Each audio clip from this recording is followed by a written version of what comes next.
Ladies and germs, we're back.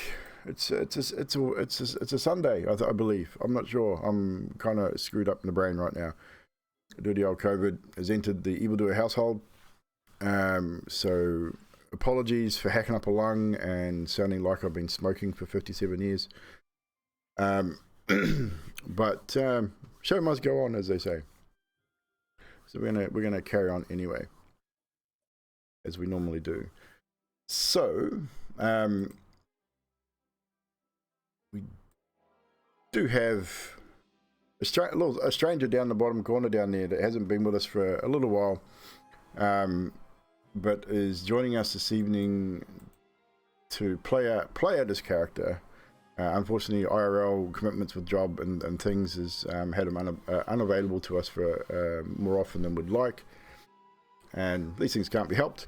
But so Siddiq's going to join us tonight, and we'll play out Marath when we get back to the keep. A little bit of RP. We might finish a little bit early tonight. As you guys know, next week there will be no stream on Sunday. We'll be doing a video call with the Vampire the Masquerade crew and refreshing our memories on where we left off in season 2.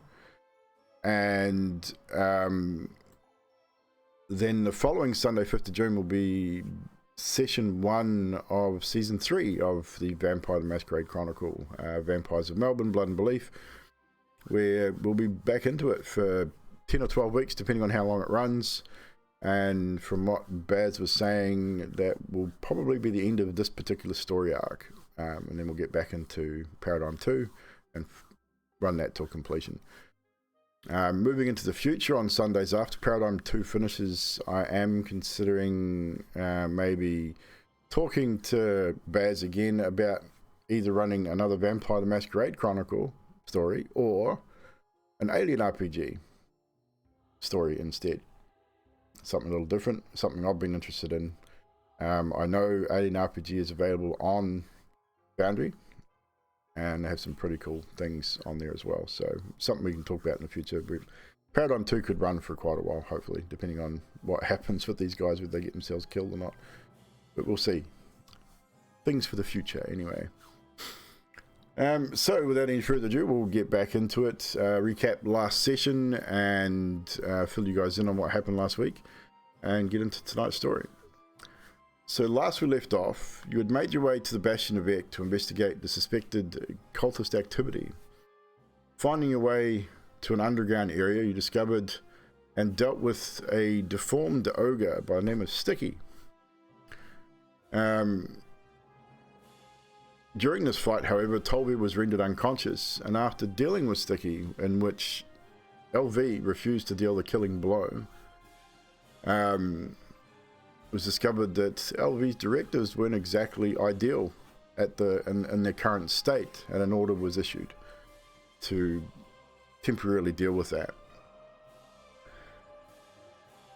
You then pushed on into this underground area and discovered that potentially this was once the Order of the Lycan Ghost Hunters headquarters, hideout, whatever you want to call it, that this cult group had taken over and desecrated one of the statues of the order. Another battle ensues shortly thereafter as you discover that indeed cultists are hiding here. Dilly during this fight was also rendered unconscious. Searching the area, you discover intel of a list that I believe Dilly has possession of right now. You also found some treasures and dark artifacts, which were dealt with accordingly. Some damage was taken dealing with this dark artifact, but eventually it was destroyed. You then returned to the surface. Once there, it was ordered that the barn be dealt with and razed to the ground. Various and Tolvr staying behind to watch it burn until it practically burnt out, and then joining the rest of the crew at a campsite about an hour away. And this is pretty much where we pick up with you guys. As Tolvr and Various, you land. The landing's not spectacular. I mean, Tolvr, I dare say, you're not used to carrying passengers. So it wasn't a great landing, but it wasn't bad either. No one got hurt. But you now land at the camp. The rest of you are set up camp. The tents are up. The fire's going. Coffee and food is being prepared as you get ready to enter into a night's rest before heading back to the keep. So I'll turn it over to the crew now as you discuss your previous day's events, or that day's events, I guess. Alright guys, we need to have a chat about what happened down below. Alright, come to the campfire and have a seat. Dilly will hand Various and the corporal food and coffee, and she's going to sit across from Corporal.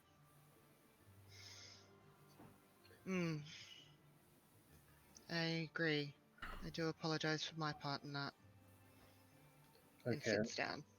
We need to talk about what the militia expects of us. We are employed effectively by the militia. So they pay us to do a job, they house us and they feed us. So anything that we find as contractors belongs to them. If we pocket it, then that's classed as stealing from the militia. I believe that's how it works. That's how it worked in my last army position. He who I'm talking about knows who he is talking about. I handed it over. What more do you want? Let me continue. When asked what you found, you also lied to a commanding officer and told him you didn't have everything. And when I pressed the issue, even though I believed you, I pressed the issue and then you dropped out more stuff, which is also not what the militia expect of you. The other thing was that you went off on your own. I told you to loot the bodies that we had killed, and you went off on your own, went searching. This puts the group into danger because you could inadvertently find a trap which either hurts yourself or drops the entire cabin on top of everyone else, or one of the rooms that you went into could be filled with a whole bunch of those beasties that were in the cages in the blood room. So going off on your own puts everyone else in danger. So what you're saying is don't show initiative. What I'm saying is follow the instructions and act like a soldier. I did follow your instructions. I looted bodies and searched for information. Were you told to go search for information? I can't remember. No, you weren't. Anyway, in the army that I was in previously, if you were caught stealing, they would cut off one of your hands.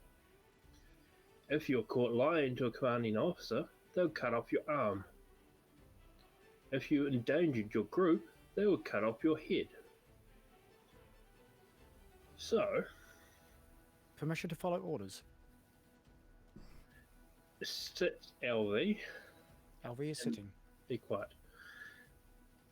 Tolvr stands up, walks around the campfire to Dilly, and puts his axe down next to her, like into the ground, which I'm sure she can't lift at all, and says, Dilly, carry out my command and deal with the person who's done with this axe. And he's going to push it into the ground from the top, and effectively hold it there, so even if she grabs it, she can't lift it. Corporal, you wish for me to cut off his arm? Am I Oh, just clear a on this hand will do. instruction? Pardon? I'm clear on this task, right?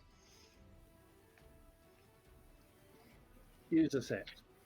Okay. So Dilly's going to try and get the axe, and I'm guessing that's a strength roll. I wouldn't even roll the strength roll, because if Well- Tolvr is holding it, Tolvr is holding it in place, so even if you were to lift Yeah. it, you wouldn't be able to. so with Tolvr holding it place, even realistically on a natural 20 strength, you wouldn't be able to lift it, because it would then become a contested strength check. Unless you want to roll it, I'll make it up to you guys. Yep. I actually do want to roll We'll it, make see it. if I We'll make actually it. get anywhere. We'll make it contested then. So strength versus strength. Because Dilly, as far as she knows, is Well, following an order. she's been given an order. So Yep, so it's an 8, so yep, I can't lift it. I would have I so can't even liked it. figure out where my fingers anymore. So I moved something over 14. to... There you go. Now you're good. Okay. So yeah. So you are not able to lift it at all. You go to grab it, two-handed even, and you can't lift it. Roll. What's your passive insight, Dilly?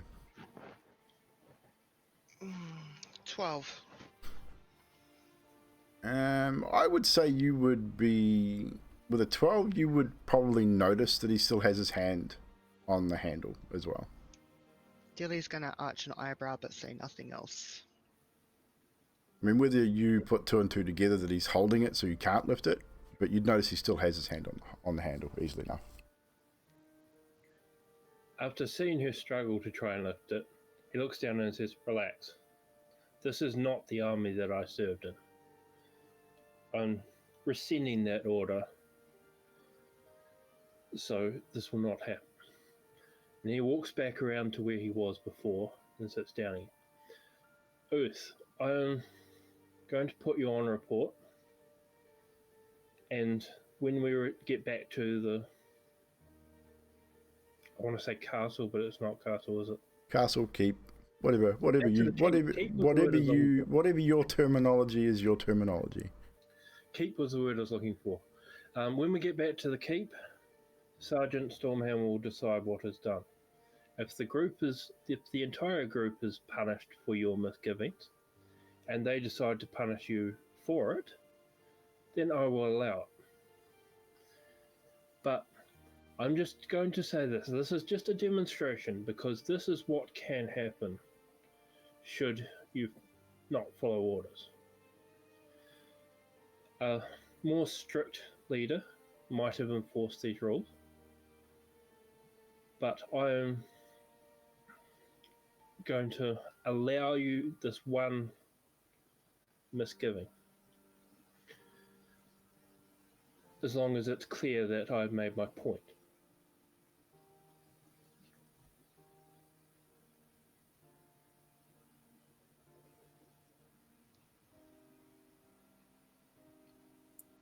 Fair enough then. I don't know what Sergeant Stormhammer will have in store for you. I have no doubt that he'll probably search you to make sure that you don't have anything else on you. Being the fact that when we first arrived, they would have gone through our bags to ensure we didn't have anything dangerous on us, or threatening to the militia / the keep. I So don't they would remember. know what you had. I don't remember them searching us last time we came back. They would have. I mean, they wouldn't have searched you in that. They would have made sure that they did ask you what you had with you, and they would have insisted that any items that you brought back from the cave would have been handed over. So you would know. You guys have all been now in the militia for over a month, so you would definitely know and understand that what Tolvr is saying is true. That generally any procurements on site of these particular areas are generally handed over to the keep, as they are technically property of the militia, because that's who you work for. So when we return LV, the contents of what's in your secret compartments will be handed over when we return, along with Affirmative. the weapons that we have procured. Affirmative. Corporal, if you may, I would like to formally apologize to the group, and especially to you, Corporal. While I wasn't as much of a folly as Uth down there, I did move from our position in regards to look for information. Mind you, I did take someone with me, but it was still a slight conflict to your order. I did say it loudly enough, but you hadn't said go ahead, so I do apologize. The other one I'd like to apologize for, especially for, is Various. My actions for,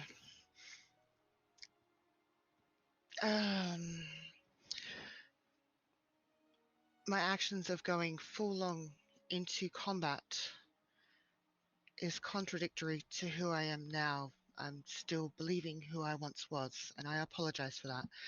My later transgressions, it just made me feel better, and I'm really sorry you had to see that, Various. Really sorry.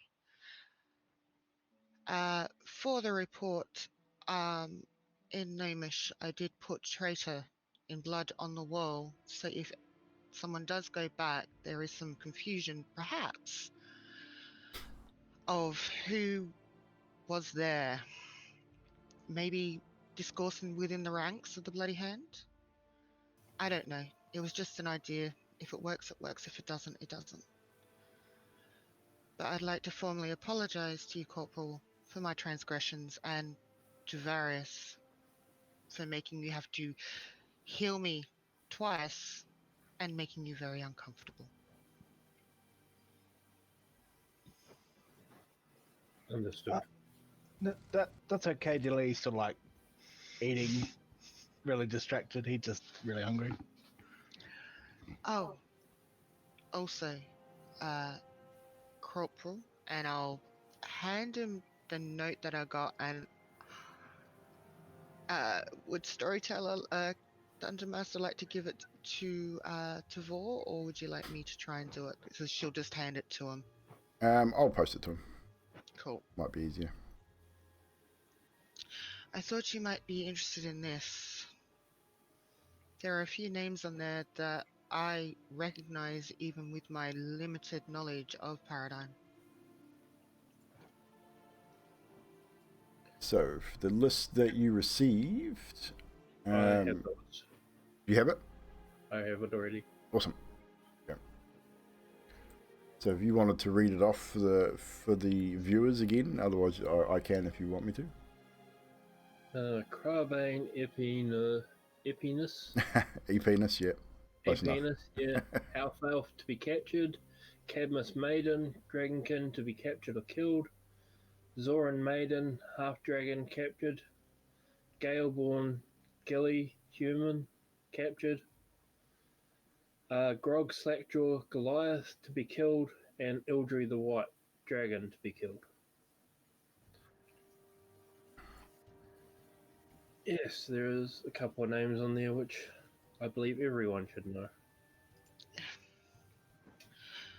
I thought it best not to say these names out loud, just in case we are being watched. So that's why she's handed the note, but yeah. Was there anything else on the table? As far as I know, there wasn't. It was I it. didn't pick up anything. It was just that was the one that stood out. The other stuff that was there was in a language I don't think anyone could read, and it didn't really hold much anything of major interest. Was it picked up by Dilly or someone else to be given to the I Mage thought Tower? they picked it all up. Yeah. But there was some other stuff. There was a spell scroll. There was Yeah. the stuff that Uth had discovered in the other room. In that case, Dilly will hand the spell scroll to LV. The two greater healing potions, I think they were. Standards. Standards? Okay. Sorry, I've got it on mine as greater. Could have been Ooth's, because I was writing it down for him. Yeah. I believe it was greater as well, because I'm pretty sure I picked those up.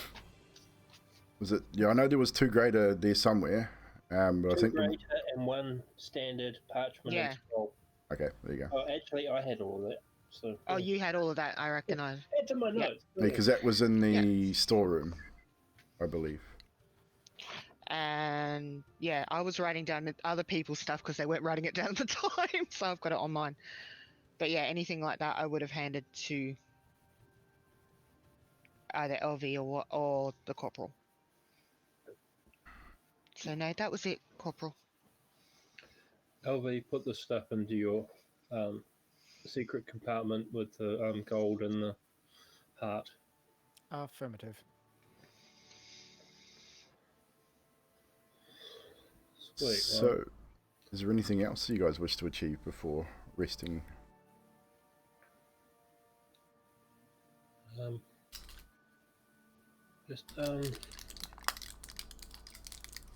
Varys, how are you doing? It was obvious that that was the first life you've taken. You were quite shaken and throwing up for a while there. Right, so Marath would have been there for that too. So just to clarify from Marath, you're used to taking a life. You've taken many lives in your lifetime. But Paul Varius, unfortunately, dispatched a cultist and did not fare well afterwards. Let's say a little bit of evacuation of stomach contents followed. I think I'll be all right. Corporal, I don't think I was ready. I mean, I stabbed many training dummies, but I didn't. I want you to think of this way. In doing what you did, you made Dilly's life continue.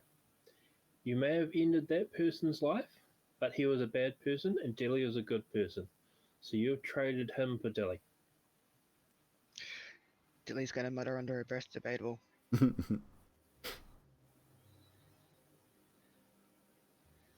I mean, I know that it probably doesn't make you feel much better, but you got to think about the up and up rather than the down and down. Okay, Corporal, yeah.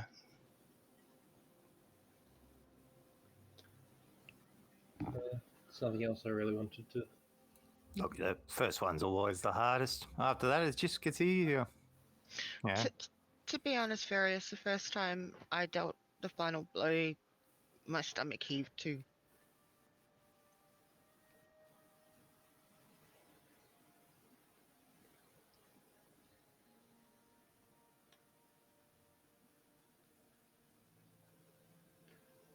The only other thing I want to do is talk to LV, but they'll be during shift.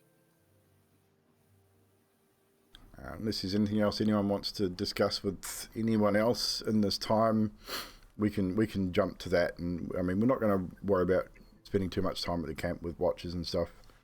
We will move forward to the keep. But if there is anything in particular, or anyone in particular you wish to talk to before we do that, now's the time. So Uth, we'll go around the table here. Uth, is there anyone in particular you wish to speak to about anything in particular before resting for the evening? No, but I do want to wrap up the ring and the arm blade.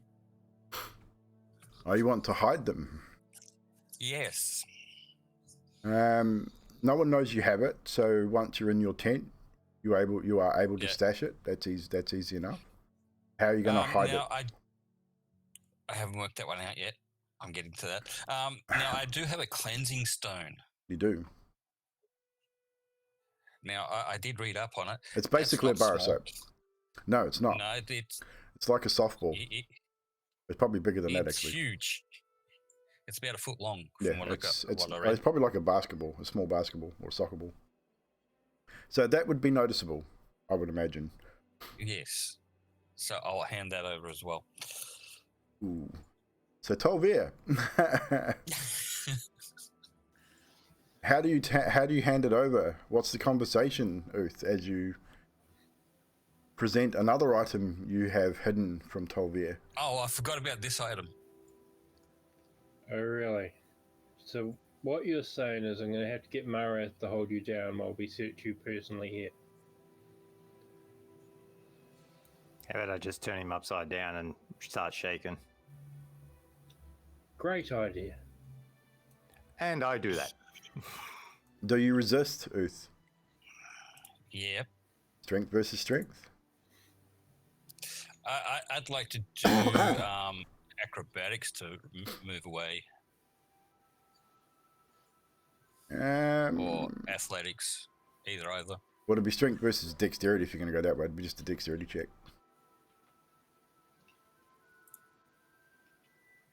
Works out pretty much the same. So 18 from Uth. So your strength check will have to beat 18. It was 8. You have gotten have got an advantage. You have some advantages, remember. No, I'm not going to waste Come it on on. some small. You've got a few. Use them. Nah. No. 8. Rogue Rogue, what's up?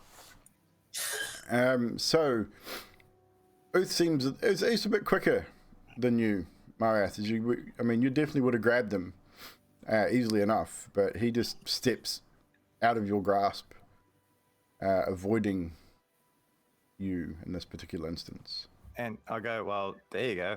There's further proof that he's got something to hide.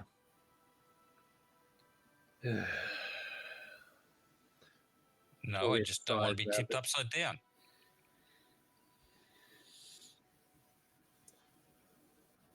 I'm guessing you still have stuff, but I don't know if we'll ever find out. Short of us all beating you up, but Corporal, yes, Dylan. as much as we're trying to protect our good friend East by making sure he turns everything over, it might be in his best interest to be caught by the sergeant. I agree. And you can This let the is- sergeant know your suspicions. And LV can too. LV can always sleep with him until we get back to camp too, just to make sure he doesn't try to drop it.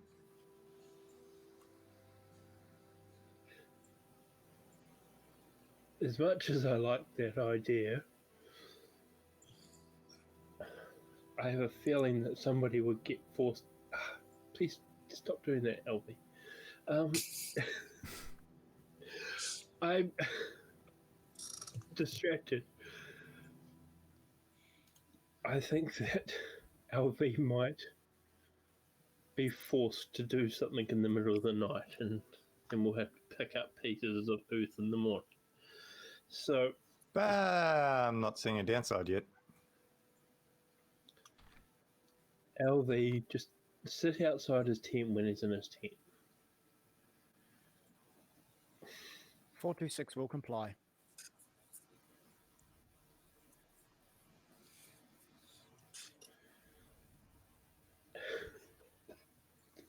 Sorry. No, you're good. I saw Baz chewing, and I was... Yeah, that grin. threw me off, It's a clearly. grin from Elvis. It's not good.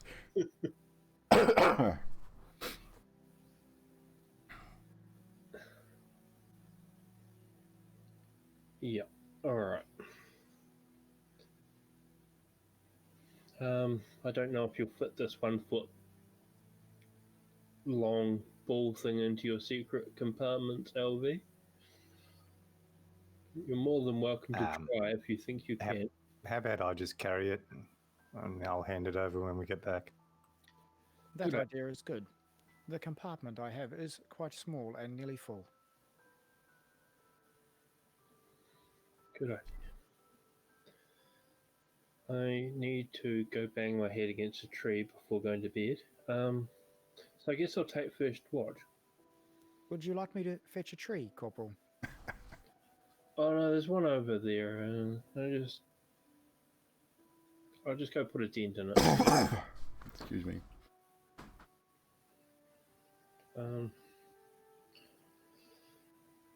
I think it would be best for Oath to not take a watch, and so LV can sit outside his tent and watch him. Dilly, if you want to take last, and Varys and Marath take the other two. Sounds good, Corporal. Now, if you'll excuse me, I might go get some rest. It's been a pretty up and down kind of day. Night. Agreed. Go to bed, everyone. So, was there any other conversations that wanted to be had before we move on from the camp? Various? Sorry. All right. Well, I'll come around everyone. So, we're just done an Earth situation. So, Various, is there anyone you wish to speak to before turning in? Various would not have interacted with any of that. He's sitting there with his book and he's drawing that cultist. Okay. I won't make you roll for that. I would say the memory would be relatively vivid for him. So, and he's a pretty good artist. So, we'll just leave that. We'll leave Various to that. Dilly, anything further that Dilly wishes to do before turning in? Dilly would make a second copy of the stuff from the actual obelisk type thing. Yep. To be able to send over, so she could have a copy for herself for her notes and a copy for the kit. Yeah, easy enough done. Tolvr, anything further for you? When it comes to Tolvr, he would go up next to LV and say, "Hey, no, actually, he's on first shift. Once everyone else has gone to sleep, he will go to LV and say, I just have a quick question for you about when you went to Valon. Yes. Obviously, you met with the mages, but surely they would have wanted to test that you weren't going to go into your old ways. You wouldn't be able to tell me about that, would you? I can. What details do you wish? Well, obviously, you would have met with a dragon, who I would assume would be the queen. You assume correct. What did you discuss? Discussion was mostly on parameters. I was called a little metal toothpick, I believe. That is correct. I see. Did you talk about anyone that she knows, like dragon-wise? I don't believe so. And if I did, and they made me keep it quiet, I would not be able to say anyway. They did not make you keep it quiet, and they just simply asked you, sorry, just breaking character here, they did not make you keep it quiet, and she asked you if you knew her family, and you basically said that you wouldn't know the difference anyway, because you're there to kill all dragons. So that is what she said. I just want to know that as a character, but I know as what I know as a person. Right, so now this is tricky because they didn't tell him to keep it quiet, but he doesn't give out information totally willingly from a superior, even though you are superior. The one who gave the information is far superior. So how this works for LV is he says, she spoke of things, but I am not aware that I can say. Understood. I merely wish to ask. I knew her family prior to the war, and in general, I have not met her current family. So I was just curious what you talked about. Question. Yes. Why don't you go and ask her yourself? Because I'm a chicken shit. I have reasons to not want to go and talk to her. That is fair. My prime directives are one set of rules, but I have a list of parameters that I must also stick to. These are like your moral compass, shall we say. If you wish, I could go and talk to her for you, on your behalf. No, I do not want her knowing I'm alive. I Noted. mean, no. I mean, no. I will talk to her in due time.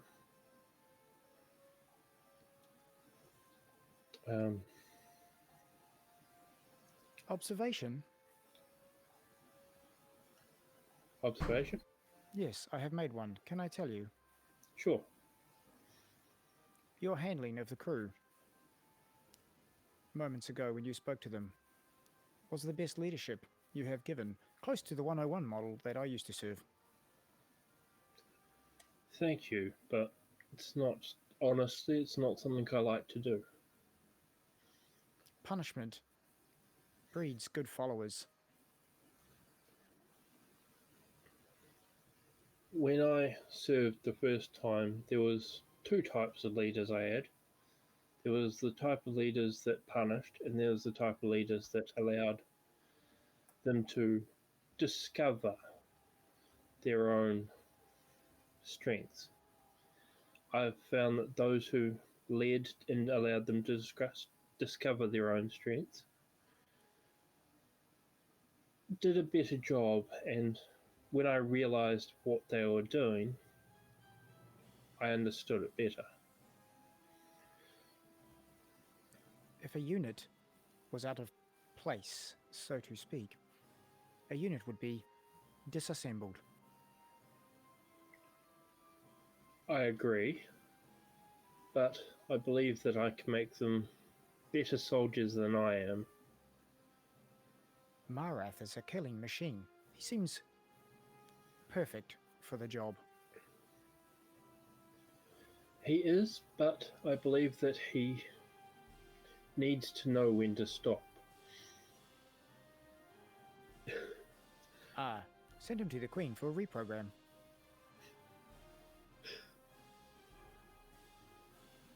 I'm not sure that he will be able to be reprogrammed the same as you.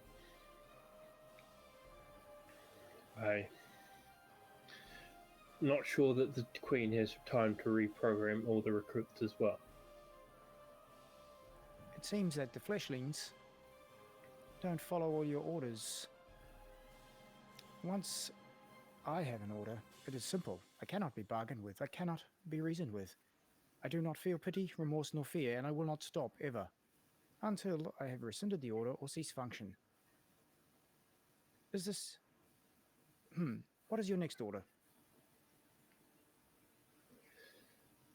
My next order will be to go to sleep, and the next person will take watch. And just... Okay, actually, my next order will be don't tell anyone that I was asking about the Queen. Affirmative. Comply.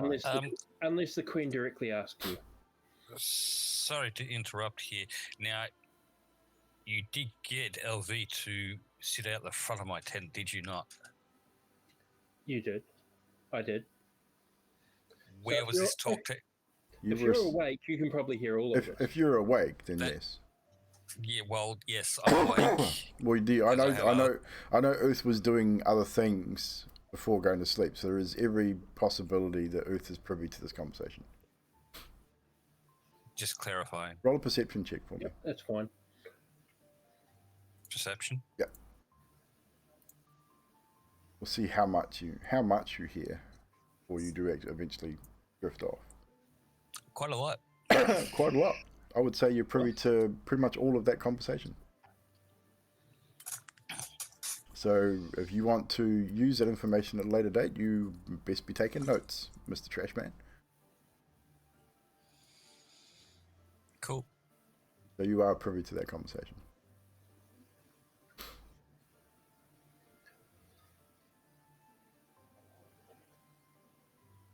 Yeah. So that was pretty much it. Yes, pretty much. Marath, was there anyone you wished to speak to before you turned in for the evening in the No. squad? Actually, I'll probably go over, watch the drawing and go, there was more brain splatter. A little bit more blood. That's like that. Pretty close. Duly noted, Marath. I'll try and get it in there somewhere. I just tap him on the shoulder and go, look, it gets easier. It's better to kill than be killed. I think that's what I'm worried about. Why? That it'll Because, get easier.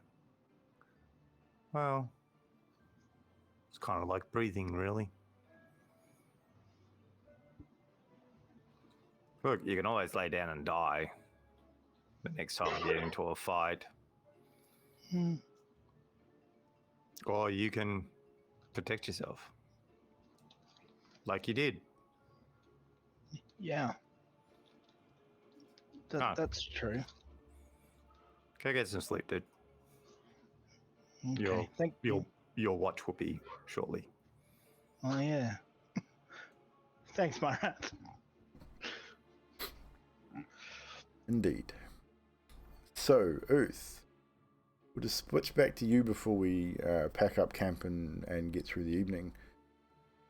You still had some items from your little search of the underground hideout. What were you doing with those particular items? Well, the fact that I'm probably going to get a cavity search by the time I get back, and I'm being watched like a bloody hawk as it is. So these items I've wrapped up. I'm now going to cut a hole in the bottom of the tent to the ground. Yeah, you wouldn't have to cut a hole in the bottom of the tent. These tents are just, they sit on the ground. You've got a bedroll, so you'd have access to the ground. Yeah. So you got to bury them? Yes. Okay. What's your passive perception, LV? As you have been instructed to 13. sit outside of Uth's tent and keep half an eye on him.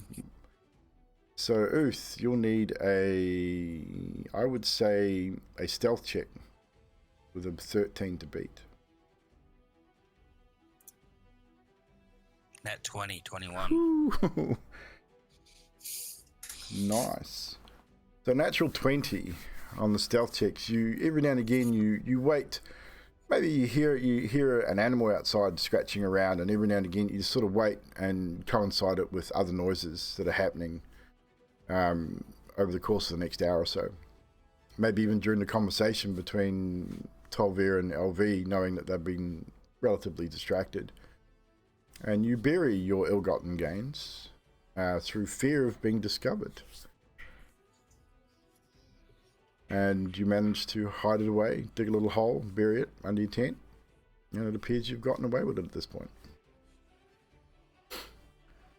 So, with that, you'll all gain a long rest, and you break down camp as the sun rises, which will be, where is my map?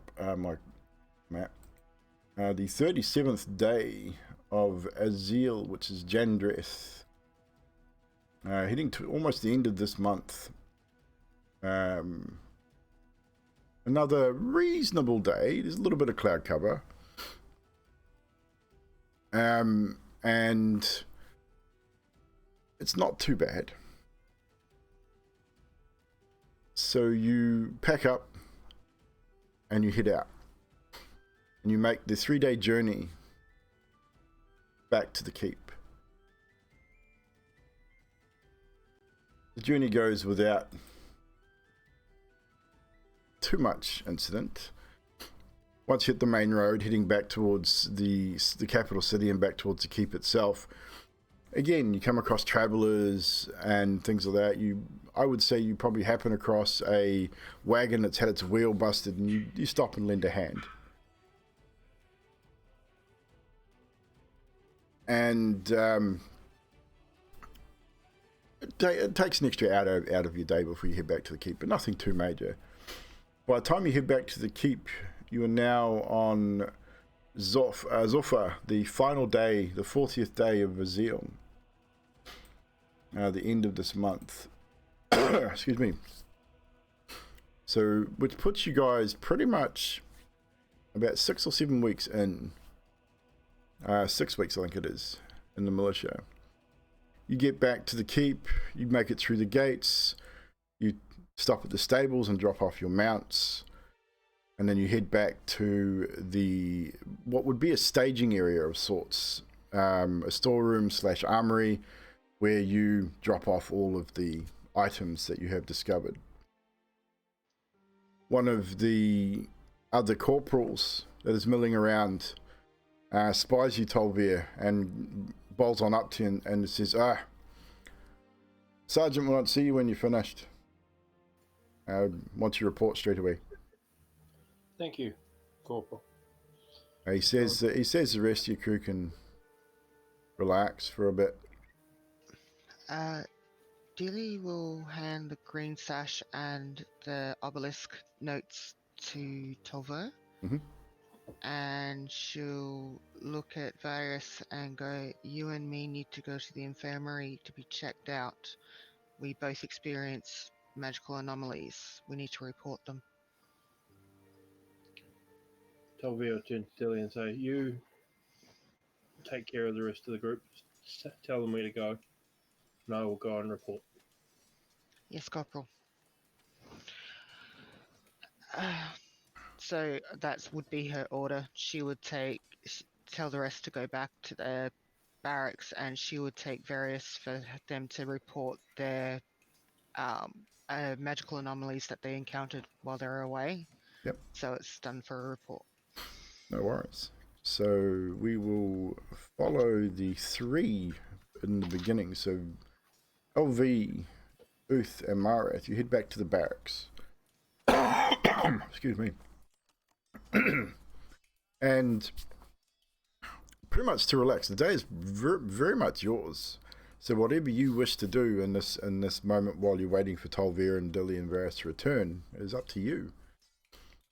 So, is there anything in particular that you 3 wish to do? The O course is there. You've got the fighting pit if you wanted to hone your skills. Anything like that. Everything's pretty much available to you at this point. I'm going to get everything squared away and wait for the outcome. So you basically clean yourself up and pretty much wait to see what the fallout is of Tolvr's report. No worries. LV, what is LV up to? Unless instructed otherwise, 426 will move to a corner of the room or where he can see Private First Class, and he would open his toolbox under the left side of his chest, and he would begin to make minor repairs because he knows his system isn't running at full capacity. He is nowhere near as dexterous nor as strong as he used to be. Duly noted. Marath, watching these 2 perform some, I would say, some pretty mundane duties. I'd go, screw this. I'm going to go hit the obstacle course and then go hit the obstacle course. No worries.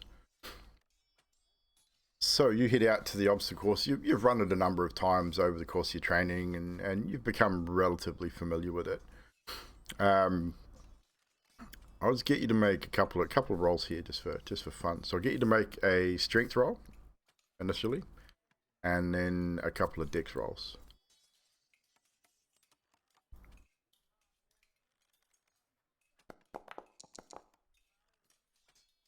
$17 on the first. So the strength, easy enough. You've started building your strength, and one more dex check. Get an average over a couple. Yeah, pretty good, not too bad. So you get up on there and you start running it, and you run it multiple times. You know you can complete it. You've tried to beat Sergeant Stormhammer's record on a couple of occasions. You've come close. And on this occasion, you come close again, but just not quite fast enough. Not yet, but you're working on it. a few people start to gather and watch, and are impressed that someone of your size can move as quickly as you can through this course. And I'd say with a 17th strength check, at one point there, you get to the horizontal swinging, almost like almost big punch bags. So there's big leather balls on the end of horizontal pylons, and they're spinning around. Instead of dodging it, you think, fuck it, and you just smash it, but just to punch it and just shatter the end of this thing, so you don't have to duck or jump or anything like that. Just you can't see the point of going around something when you can go through it, basically, which is very Marath for that. And when that happens, a bunch of cheers are definitely heard around the parade ground from different soldiers that had stopped to watch your progression through this course. So we'll leave you there, and we'll head over to Dilly and Various. As you head to the infirmary you were heading to? Wherever we'd normally report magical anomalies. Probably to the infirmary. You'd go see the cleric there. You ready for Or this? one Varys? of the clerics. There'd be many. Yeah. Yeah. First time experiencing it, huh? Yeah, it works weird here. I'm guessing that's not normal, but No. Well, I guess it is for here, but it wasn't from I was. But we do need to report them. If we don't report them, at least I know where they are. So you head in, and you report your experiences, and the clerics there, a couple of clerics in fact, take some pretty detailed notes. They ask you a bunch of questions in relation to what you experienced. I think we also, I can't remember whether it was Dilly or whether it was Various, but I know one of us actually marked down what the actual tattoos were. I can't remember who it was. Yeah, they didn't really have any meaning as such. No, it was just for that. Yeah.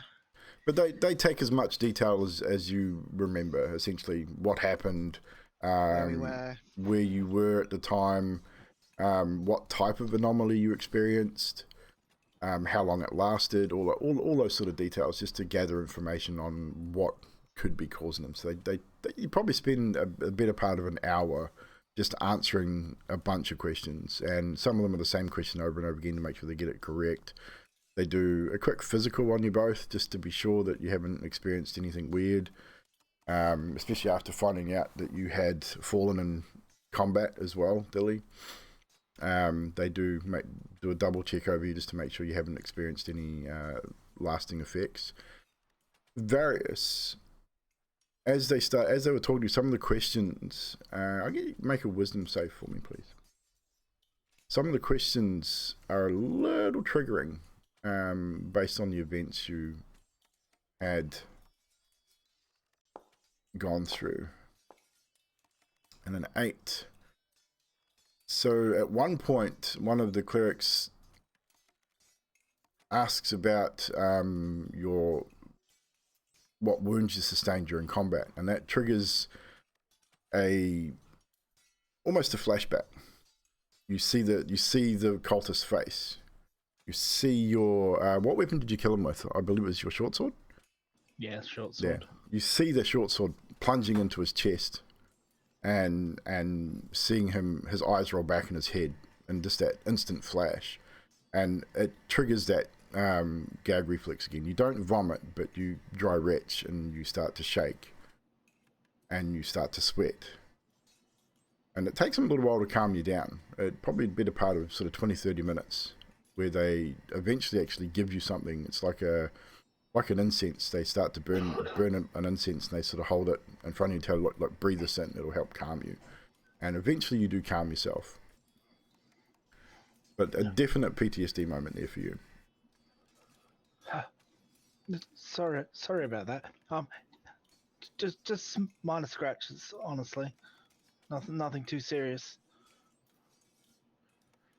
The cleric looks at you and grabs you by the shoulder, and as he goes to grab you by the other hand, places a little sort of bundle of herbs into your hand.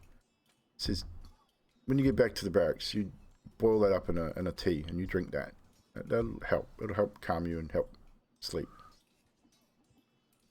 Thank you. Tolvr. You make your way through the corridors leading to the sergeant's office. And when you get there, there is a couple of guards standing outside, just standard soldiers, spears and shields, standing at attention, or standing at guard, not so much attention. They snap to as they see you coming, and then one opens the door for you as they sort of stand aside to allow you in, knowing who you are, and that generally lower officers and officers generally are allowed to go pretty much where they want to within reason, and they allow you into the sergeant's office. You walk into this, not a huge office, but it's a good sized desk, and next to the right hand side of Sergeant Stormhammer's desk, you see the warhammer that he carries propped up against the side of his desk. There's a whole bunch of papers scattered around his desk, and there's another gentleman standing there in major's robes as well. Gives you a nod as you come in and sort of points to a seat on the opposite side of the desk, as sort of sergeant's sort of going through some bits and pieces, and then looks up and says, come in, sit down. All right. Let's get this over and done with. What is your report, Corporal Tolvr? Alrighty, so on our way there, we got accosted by a whole bunch of bandits, which appear to be on the road, attacking people and taking their gold. I know that this isn't part of the mission as such. We fought. They took our gold, and we effectively let them go. Sorry, we didn't let them go. I deemed the fact that my troops weren't armored because they caught us when we were sleeping, and put their lives ahead of our gold. So, and he places the green sash down on the table. They are from this group. I believe somebody told us who they were called, but I can't remember what it was. I don't believe you discovered the name of the group. Okay. We weren't sure who they were, but they were wearing these armbands. Marath managed to end one, so we were able to get this armband off them. I deemed that my soldiers' lives were more important than the gold that they took from us. Alright.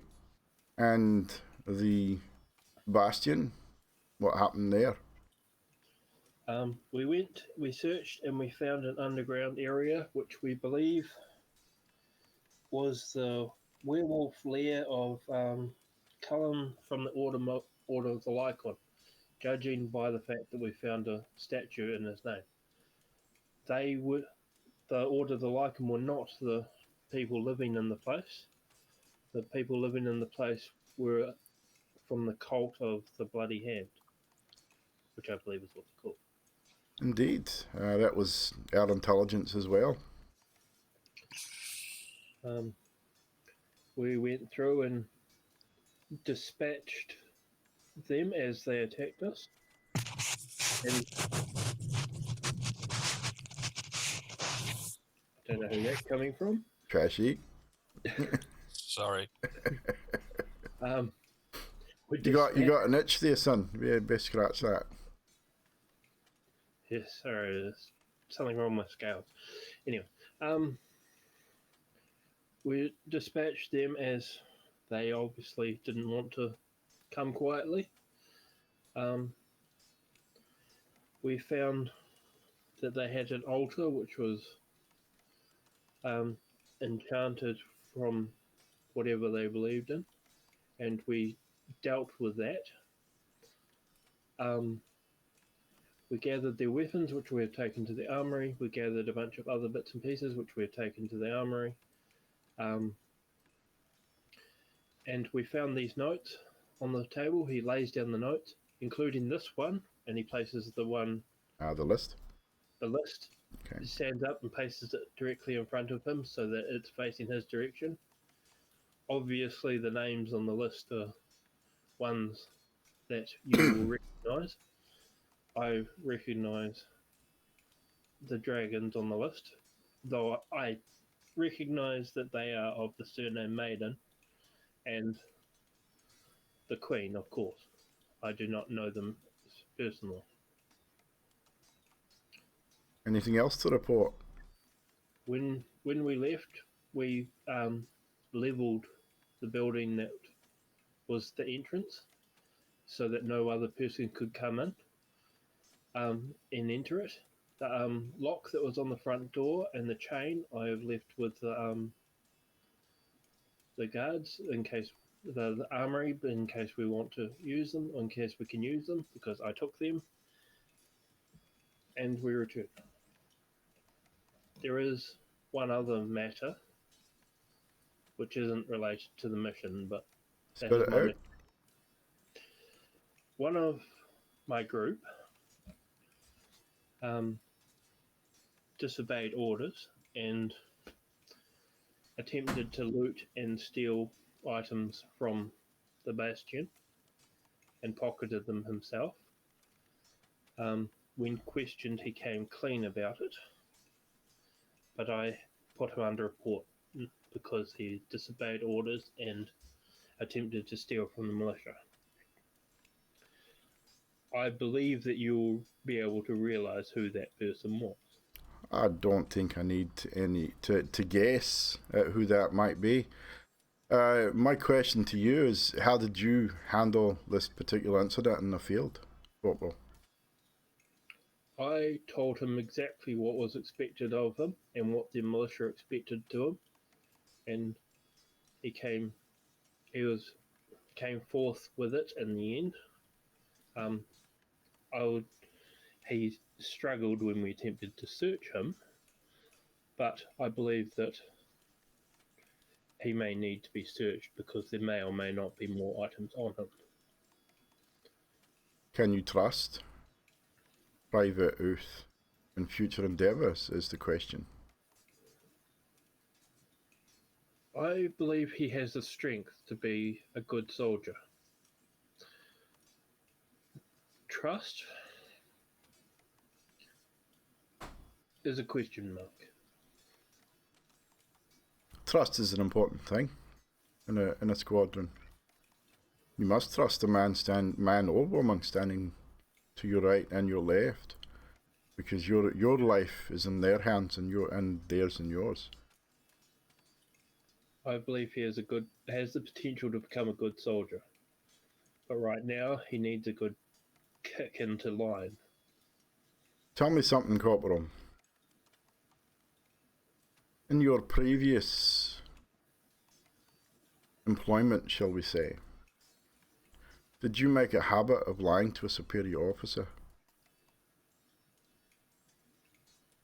I don't believe so.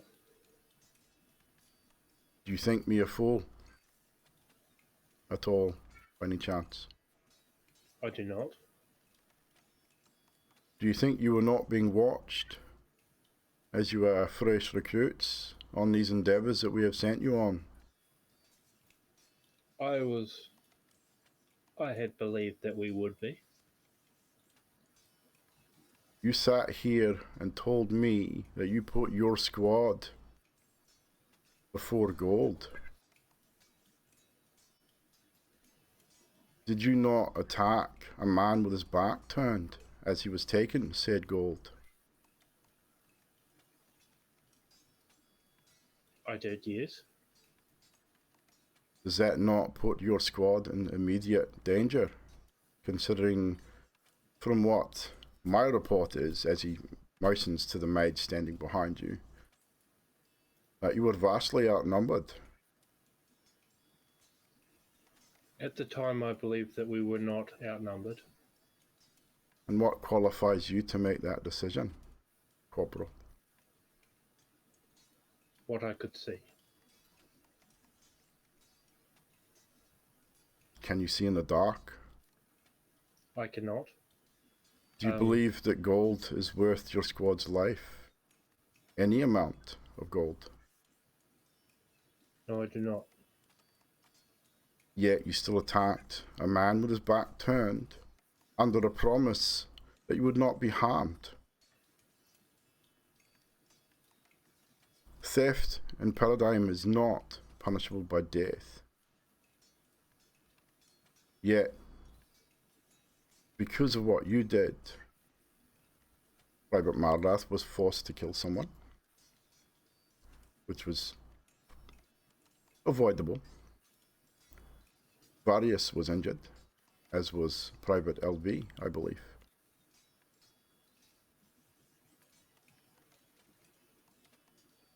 I understand. So, by omitting this from your report, you've not only disappointed me greatly,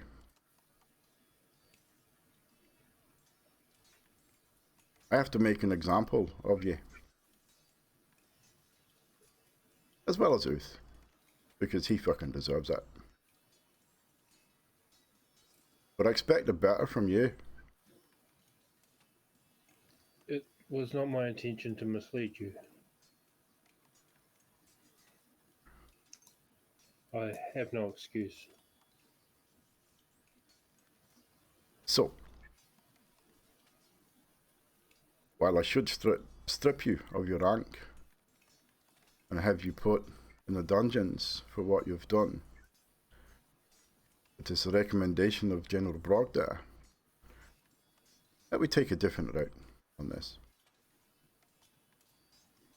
Therefore, you will be imprisoned this evening,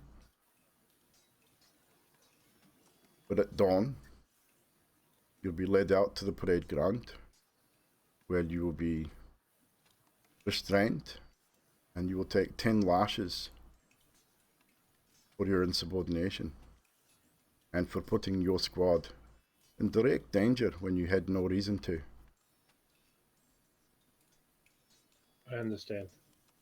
If that group of bandits, if indeed they were bandits indeed, if they had attacked you, and you were acting in pure self-defense, it'd be no problem.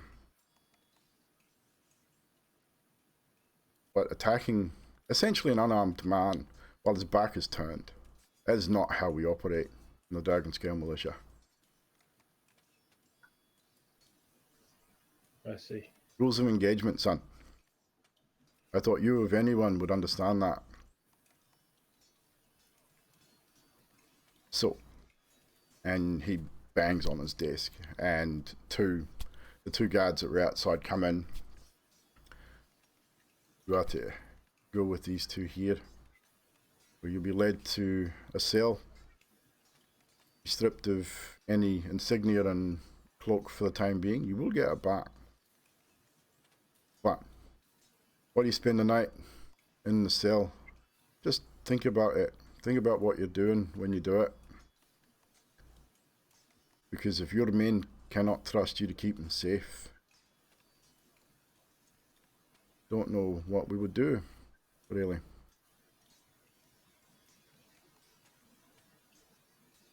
That is your priority, is to keep them safe. Yes, Sergeant.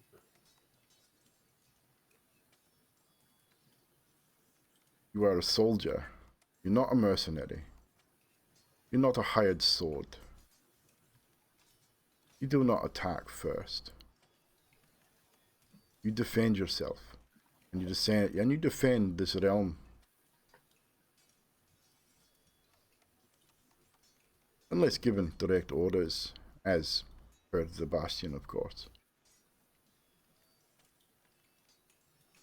I'll deal with you tomorrow.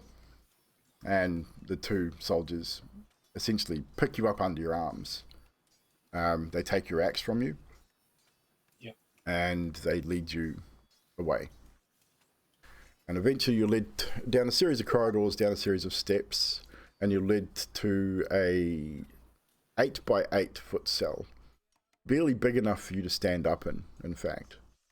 You probably couldn't even stretch out your wings properly in this room. It's very small, it's very dark, very damp. And that is where we'll leave Tolvr for the time being. We now return to the barrack room as a knock comes to the door. LV and Uth, you are still there. I would say Marius is probably still out on the training course at this point. Dilly and Varus are probably making their way back from the infirmary, but probably haven't got there quite yet. But a knock comes to the barrack room door. Who answers? I will. So Uth, as you wander up, you swing open the door, and standing in the doorway is two soldiers, privates, not unlike yourself. Looking for Private Uth. Is that you? Yep, take me there. Come with me, please. Leave any weapons. You're not going to need them. I don't have them on me. So they lead you outside, and they lead you across the parade ground, back into the building, through a series of narrow corridors, down a couple of flights of stairs, and then you're led to the same office that Tolvr was just in. You're led inside, you're sat down, not gently, I would say relatively roughly.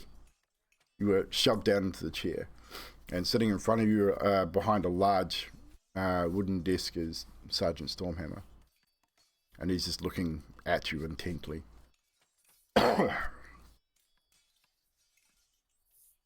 Private Earth Smartridge.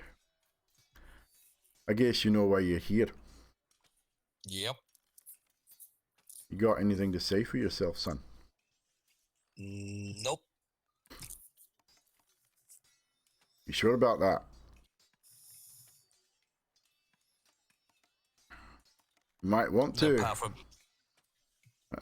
Might make it easier on you. What, the fact that I was given an order which I followed? Really? I may have wanted. So you're going to sit here and tell me that Corporal Tolvr is a liar? And that he gave you a direct order which you did not follow? And then you tried to hide certain items from him?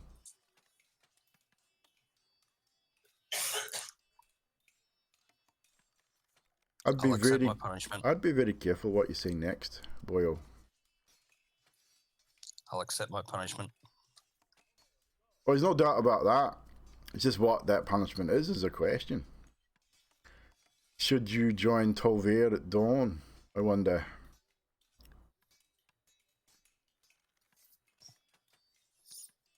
Or should we come up with something a little more interesting for you? You know what they do to thieves in most parts of Paradigm and other parts of the world? I've got a fair idea. Do you value your hands, perhaps? Yeah, probably would. I wonder what Her Majesty will think of one of her militia stealing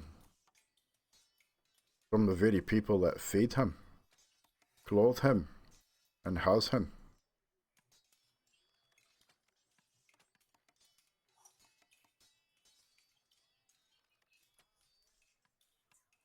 Interesting. You sit here silent and have no excuses like you normally do.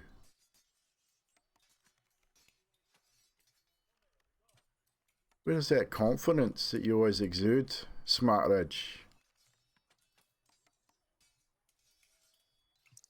That quick wit.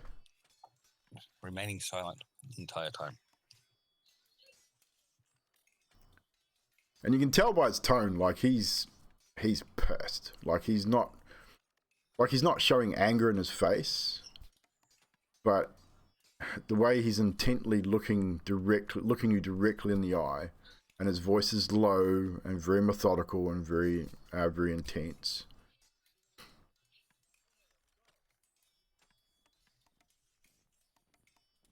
Tell you what, I made my decision. This time you'll keep your hands. The next time you will not. The next time you try and steal from those that feed you and disgrace not only the name of the Dragonscale Militia, I believe you'll go before the Queen. And the Queen will deal with you. And you don't want that. But this time, I think you'll join your corporal. Privates, escort Mr. Smartridge to a cell. He'll be joining Corporal Tolvr at dawn. And you are picked up, shackled, and led out. And eventually led to a cell. You don't know where Tolvr is. The area, the dungeons are dark, and the cells are individual cells. There's no group cells.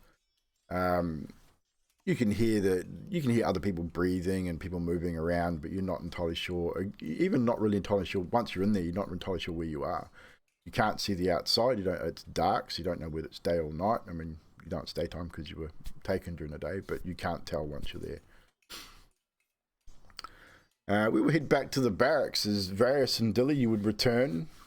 And I would say probably by this point, Marath, you would probably be heading back as well after running the course a few times.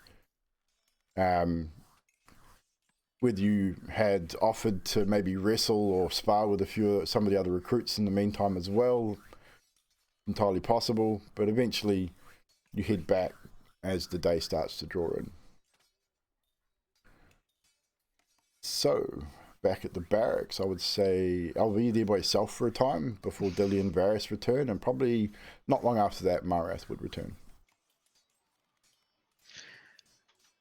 As we get back to the barracks and I see that Uth is not there and neither is the corporal, LV,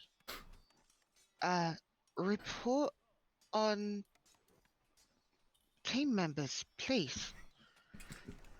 Elvy's screwing like bits and pieces in amongst his fingers and around his hand area. He looks up to you and he stands upright and says, "Yes, P1C. Marath, I believe, went to training on the course. Corporal, I believe, went to see Sergeant Stormhammer. Uth was collected by 2 guards approximately 15 minutes ago."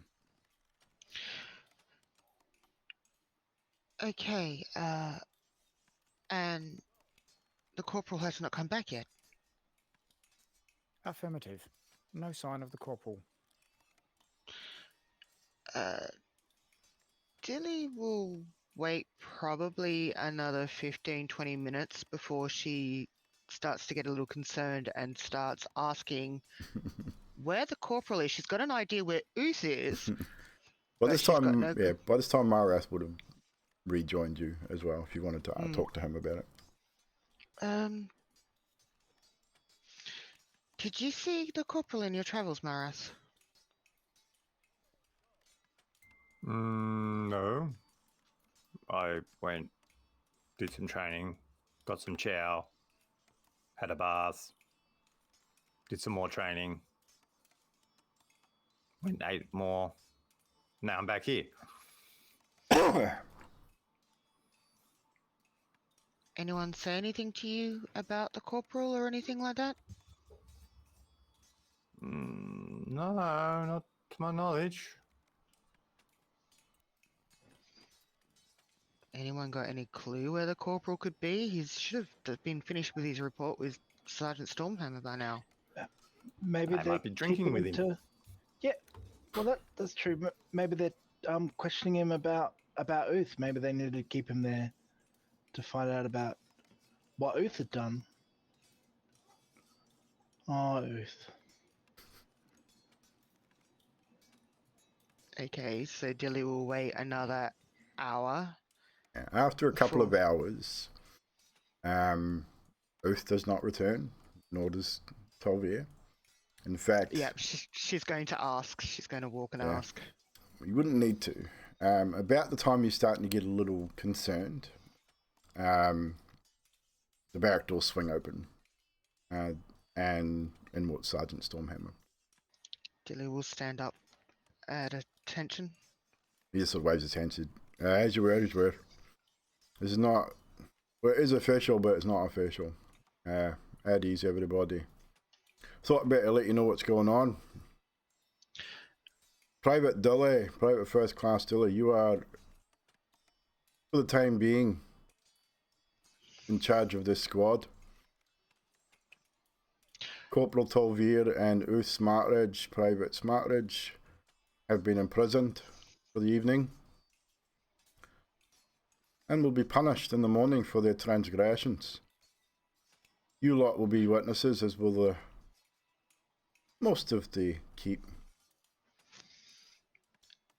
I understand, Sergeant, if you don't mind me being so informal, but the corporal? You'll find out in the morning with the rest. As you were. And he turns Sergeant.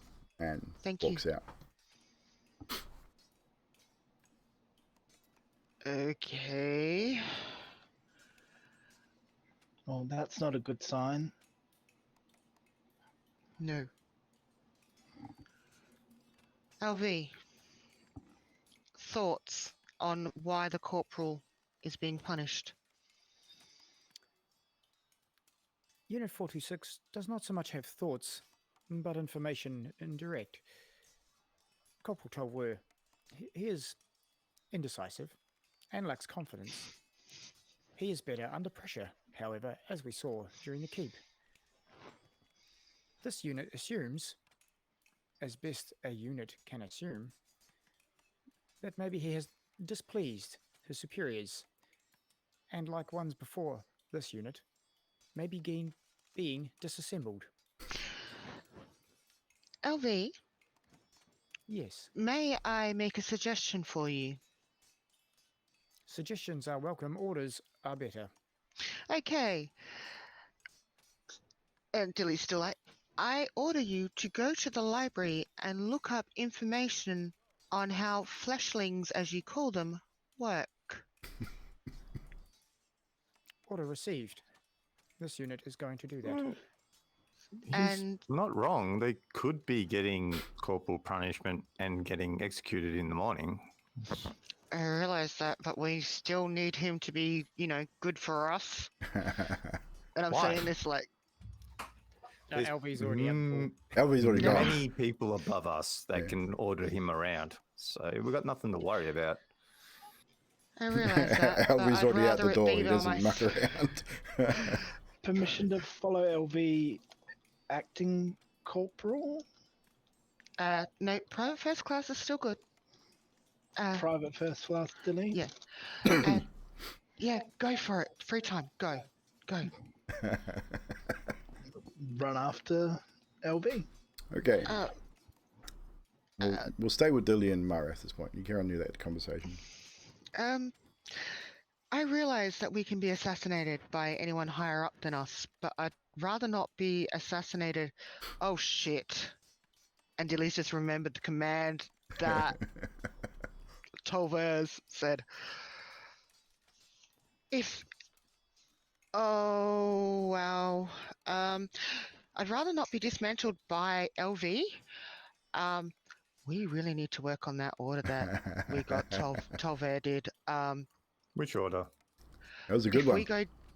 we go down, whoever put us down is got to be killed, or something along those lines. Yeah, oh look. boy, we need to do that. I don't think we really have to worry about that because of the fact that there's he works on orders. If someone of a higher rank says stand down, he'll follow that order over Tolvr's order. No, he will not stand down if I say it, only if Tolvr says it. If we're in No, battle, I'm talking about if like the sergeant or the general or the queen or anybody above Tolvr ordered him, it would work. It's simple. We don't have to worry. It's we only don't have to worry about it if they're going to do it, but we need to let them know that that order has been given, and either Tolvr Why? or the sergeant need to rescind that order, because if one of us is charmed and attacks the other one, we're going to get killed by LV. Yeah. Tolvr is an idiot. I'm just going to say that. He's an idiot. It's not. It's. I was wondering how long that penny would take to drop. He's an idiot. If one of us attacks another one, he's got full permission to attack whoever is attacking. Well, he's got permission to assassinate whoever. Assassinate. Whoever downed a party member, he has permission to assassinate that particular person, no matter And who it if is. we've accidentally done it to someone, even in jest, I'm not that Look at that strong fucking anymore, grin, man. Marath. That shit-eating grin from LV. Well, I've got a suggestion. Don't get Tolvr to give him orders anymore. Because, like, he doesn't... Yeah. No. We should have been put underneath someone that actually has some experience. I'm not saying he doesn't have experience, he's just not comfortable with it yet.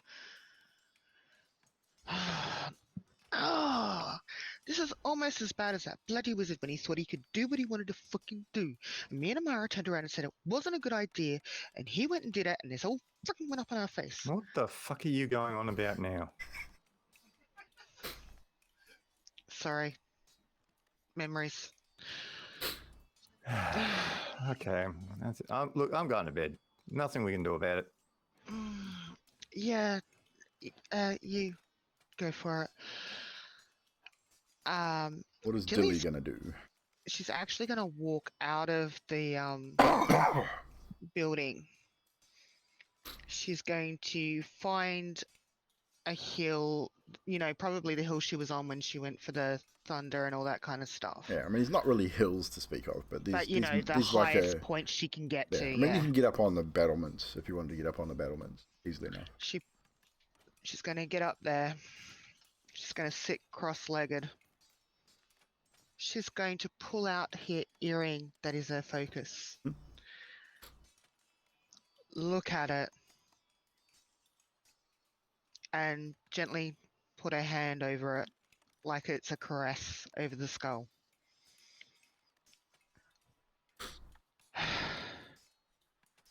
I'm sorry, River.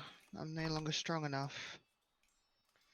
If you can talk to Amara, and you're hearing this, let her know I'm still alive. Miss you, River. And she'll touch over it again and put it back in her ear. And as always with Dilly, she has her notebook. And she's going to open it up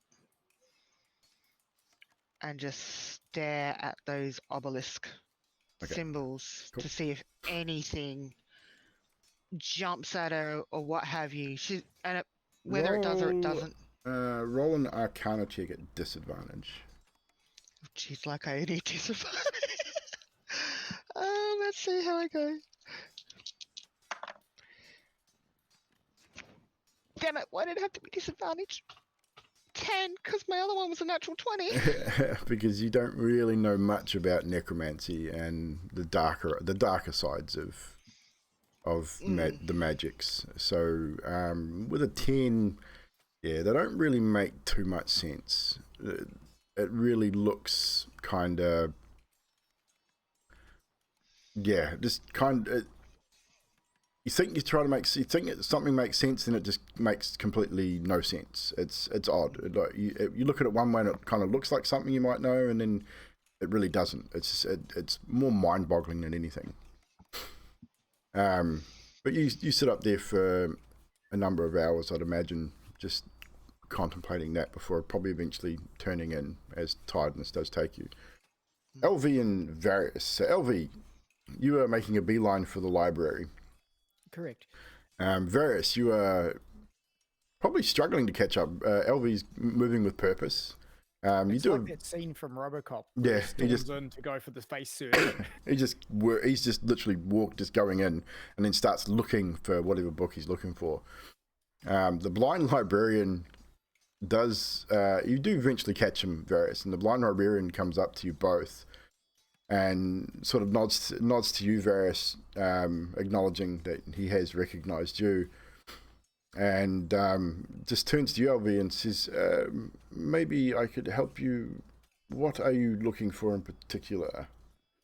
Searching for the makeup, something about how humans, elves, dwarves, any other meat and blood-based kin is created, disassembled, and how they work. You would probably be best to go to the infirmary. Maybe talk to the clerics there. There are no books to learn in this library. Possibly. Let me, and he waves a hand, and you watch as a few books just start being pulled off the shelf and open and flip through pages, go back to the shelf, and it sort of happens a little while. And eventually one book does be placed on a table just beside where you guys are standing. And he says, well, this one may give you some idea, but you're looking at how humanoids are made up. I mean, it's sort of, you can see that he's blind. Even LV, you see that it looks like he's blind, but he seems to be looking you up and down as well, at the same time. Excellent. And he says, a cleric would probably give you a better understanding of what you seek, but this may help. What is the librarian's rank? The librarian, he's probably one of the higher ranking mages in the keep. LV nods and says, excellent. Is it good to take this book to the infirmary? No. You must read it here. I shall read it here. LV just stands flipping page through page through page. Roll for me, Mr. LV, an investigation roll to see if you can find exactly what you're looking for. Various, if you were wanting to assist him, you probably could.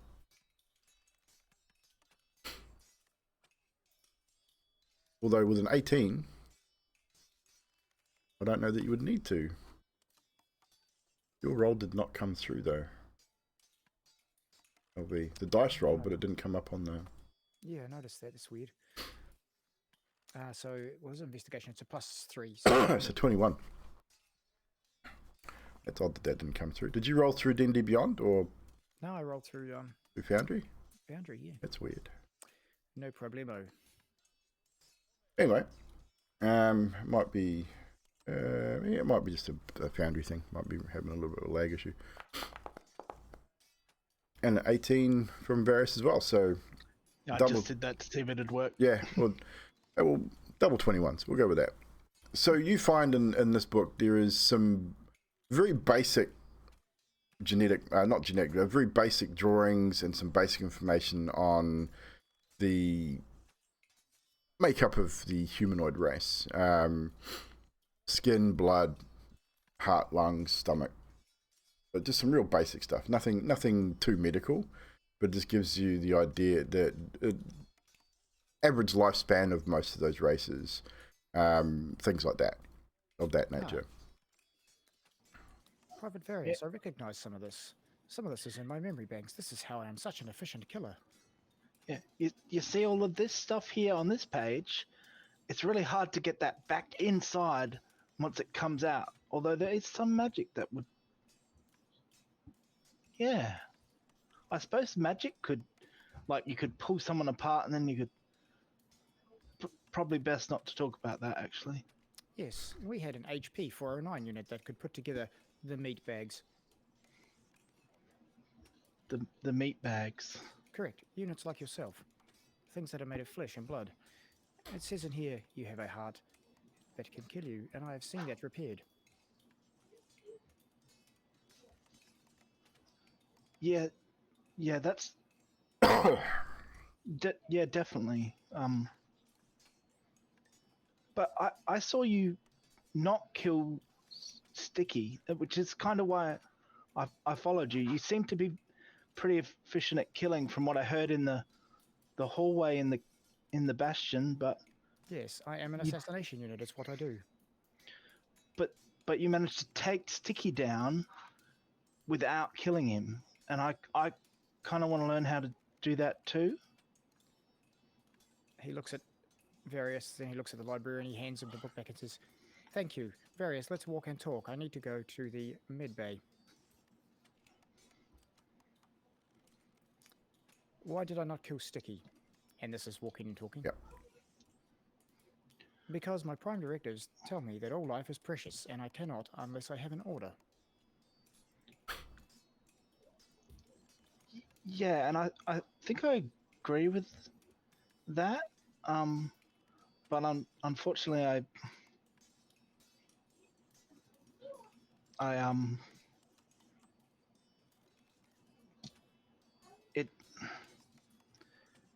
Is your I'd voice like to. broken? No, I think it's working all right. I think I'd like to know how to like defend myself without necessarily having to assassinate.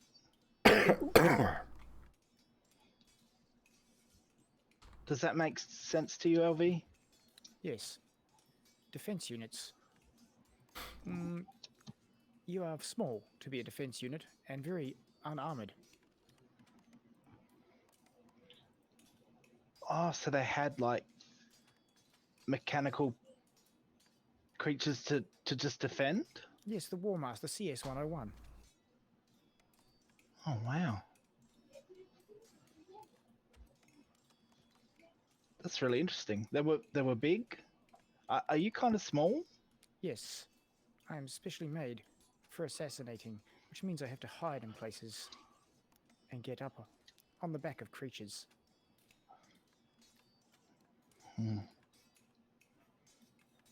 You're very interesting, you know. There's not many of you around.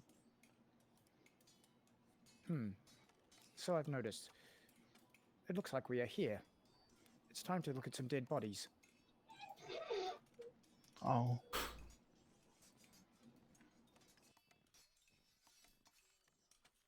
DM, as we get to the med bay where the clerics would be, or the infirmary,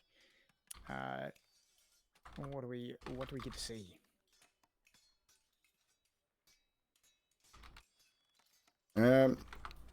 Pretty much the standard med bay. Like there's a couple of clerics working in there dealing with some basic training injuries at this point. Nothing too serious. They're not in wartime, so it's more dealing with training injuries and injuries from dealing with bandits and things like that. So pretty much up to you how you deal with that. So LV just inspects everything that's on the infirmary, alive or dead, just looking at wounds, checking how they move. If they allow him, he'd just be bending arms and legs, touching open wounds. Excuse me.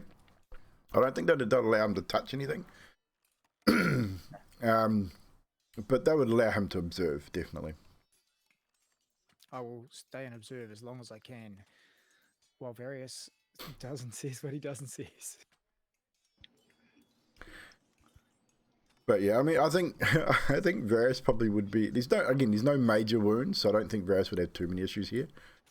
He'd probably be fascinated with some of the. There would be some medical journals and that around. Maybe there'd be definitely some alchemical stuff and various potions and concoctions and things like that, which I would say would probably interest Varys a little bit more.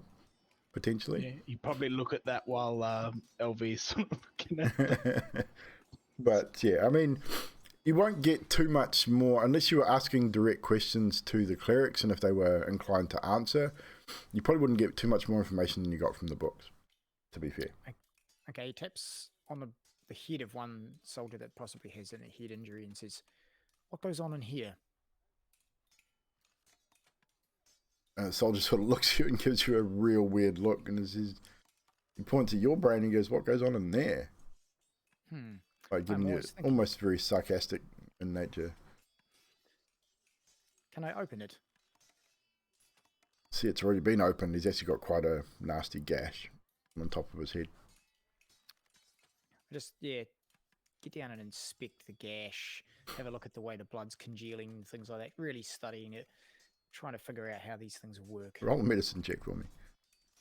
Let's see how much Tolvr you actually know. Elvi remembers from his previous programming, shall we say. The roll eventually did come through. Oh, natural 20. Look at that. Wow. A natural 20 on the... I think I understand. I think you do. You understand that if you poke something in there, he's going to die. Various, I have it. You do? Excuse me. Correct. I can see. You are not built. You are made in a totally different way. According to the book and looking at the way this works, I am now a more efficient killer. That's a good... I think it's probably a good thing, perhaps. Do you feel good about it? Yes, I have learned. Do you think you knew a lot more before? Are these things you used to know? I don't know. Possibly. Sometimes I have information deleted, and sometimes I have information input. Kind of seems wrong that, like, people can go in your head and delete things. Well, people generally don't work like that, but then again, the magic thing again, and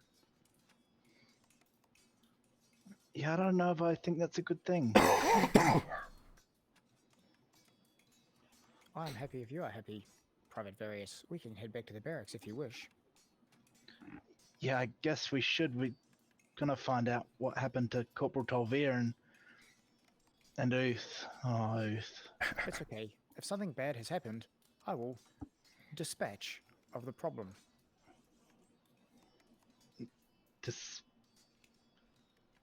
Oh.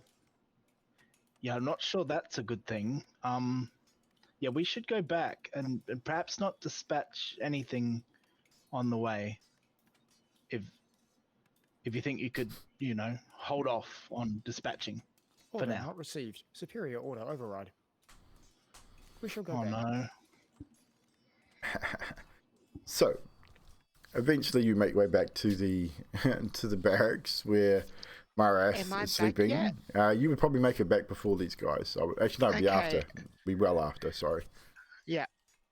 Because you said you were going to spend a lot of time outside. So you would make it back after the fact.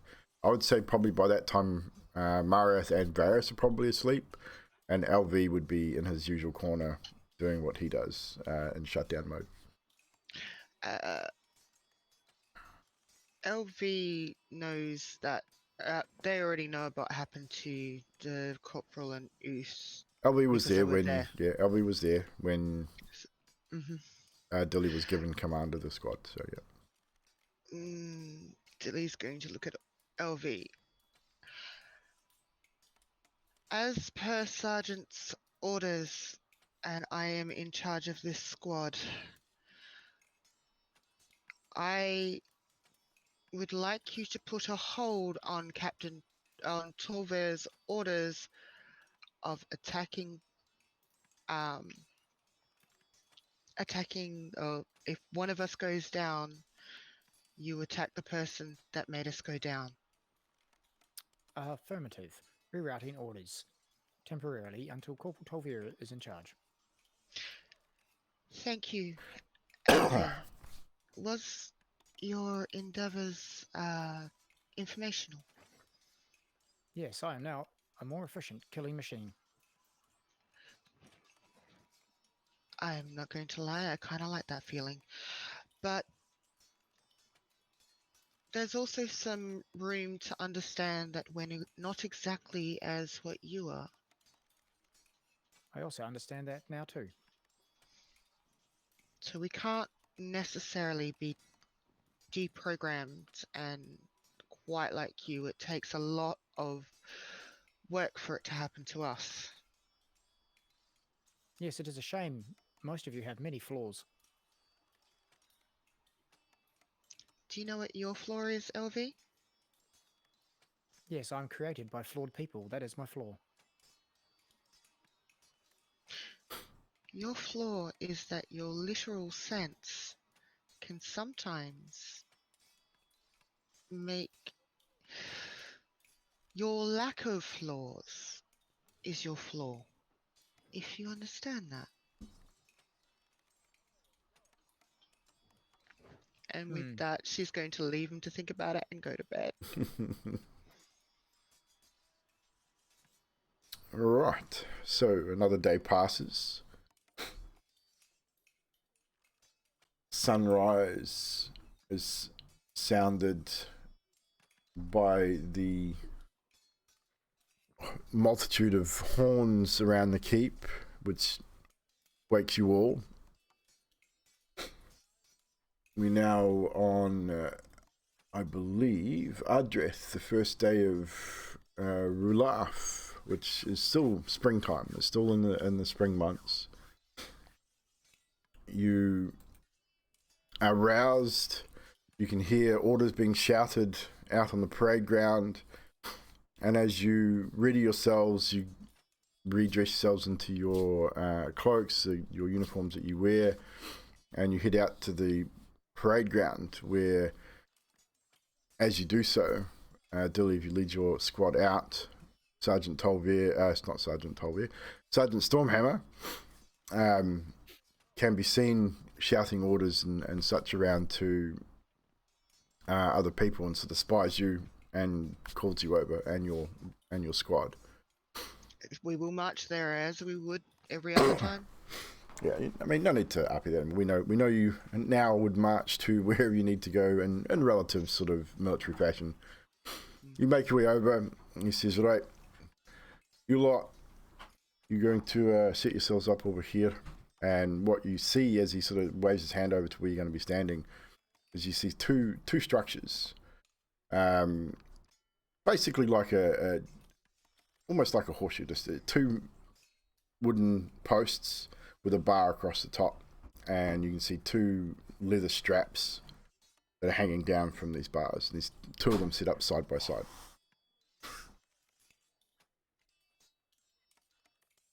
I don't need it. I'm good. Thanks for the noise. Bloody woman.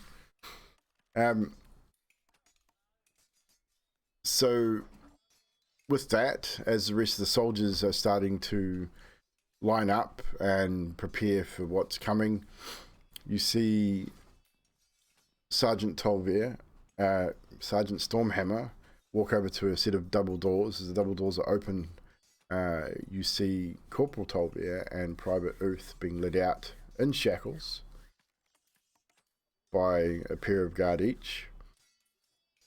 Tolvr doesn't really wear armor, but he's stripped to the waist. Whatever belts and straps he would normally wear, all he really has on is whatever he would wear to cover his indignities, shall we say. As is Uth, just a pair of pants, no shoes, no clothing of any kind from the waist up, basically. And they're led out. They are led to these structures where they both have their hands looped into this leather sort of strapping, and then their hands are pulled up so that their hands are above their heads. Tolvr would stretch his wings up to follow with his hands. Okay.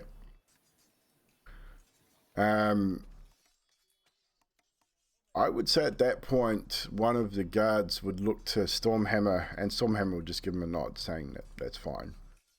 The guard probably wouldn't have maybe was maybe trying to get away. What he just sort of nods that you're fine, because I think the sergeant understands what you were doing. Basically, moving swings out of the way of Yep. taking things. 100%. So the sergeant walks up to you both. He walks up to you first, Tolvr, and looks at you and reaches up, and in his hand he's got what looks to be a rolled up piece of leather, probably about an inch around.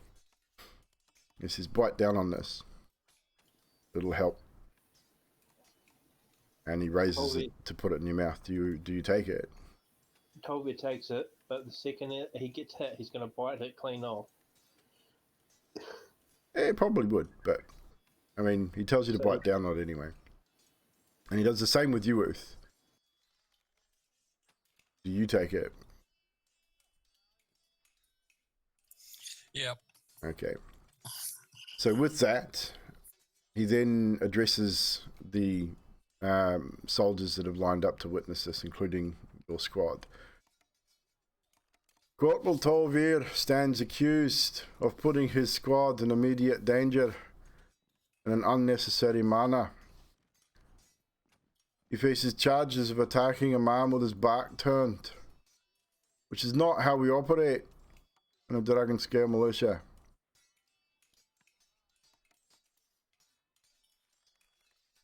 His actions put his squad in immediate danger.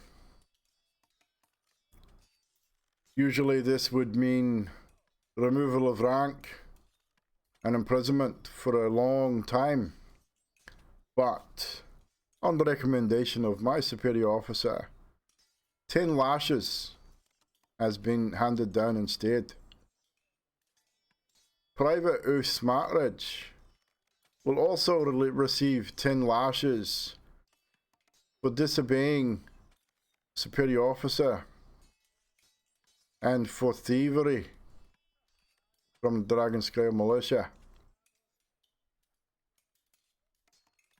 Carry out the order, Private. And what you guys see, Tolvr and Uth, you will not see this because you have your back turned to them. But what the rest you see is a rather large individual, matching probably Marath in size, maybe a little wider through the shoulders. Marath, you'd recognize the race almost immediately as probably kinsman to you at somewhere down the line. Another Goliath. Darker skin than you, but a Goliath nonetheless. And he is carrying a large bullwhip with him. And as he unfurls it, and it cracks as he unfurls it, he then walks over to Private Uth first. And Mr. Uth Smartridge, we will not need to roll the hit because you are secured and are unable to fight back and have no armor. The first lash will deal 6 points of slashing damage as it opens a large wound across your back. This bullwhip is not an ordinary bullwhip. It does not have a leather end on it. It appears to have a series of small barbs across the end of it, designed to open a wound. While this happens, LV moves forward one step, drops to one knee and says, "Orders in direct conflict, passive mode." And he just shuts down in front of everyone. Okay. Stormhammer probably would notice this. And he would probably, he'd probably walk up to you and order you back to attention. LV at attention. Private LV, you will witness this punishment of your superior officer as a direct order from the Queen herself. Affirmative. And the next 9 lashes, Uth, you will take a further 17 points of slashing damage as the cracking of the whip across your back opens up several more wounds. You bite down on that piece of leather that's in your mouth and bite down hard as the pain racks through your back and through your body. And that final lash is excruciating.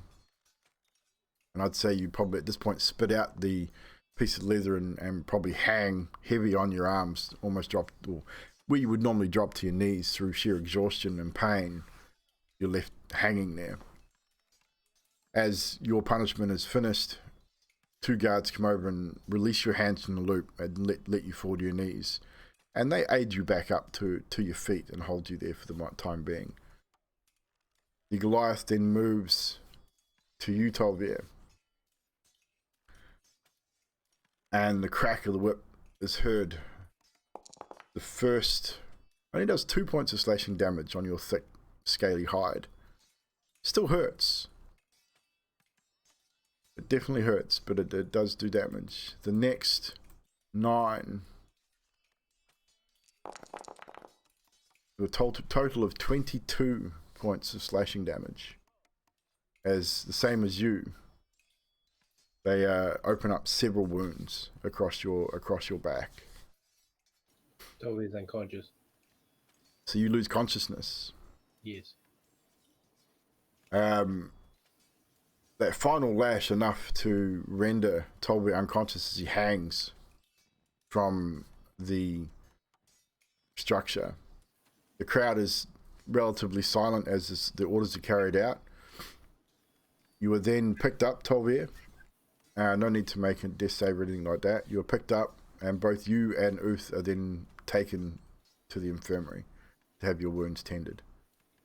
Tolvr's wings would droop to the ground as well. Yep. So you would eventually regain consciousness, but you would be in the infirmary, where the clerics would be tending your wounds. They've been ordered not to heal your wounds, but they've been ordered to tend them, which would have you back at 1 HP at the very least. And you guys will probably spend the next couple of hours in the infirmary. As they're led away, the rest of you, Sergeant Stormhammer walks up to you all. Let this be a lesson to all of you, that you're no longer just plain citizens of Paradigm.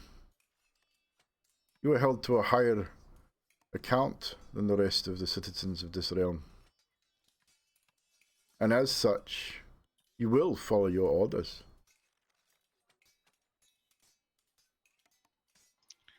Yes, Sergeant. Private LV, Yes, Sergeant. do you have any conflict in parameters, Private?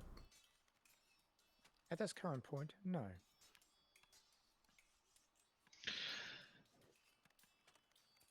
You have something to say, Private Dolly? He has been ordered that all life is precious and he should not kill.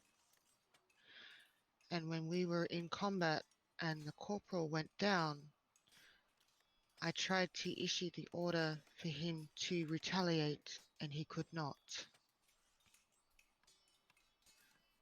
So Right. a makeshift order was given, which as it stands, I have put on hold as I now technically outrank Corporal Tolvr.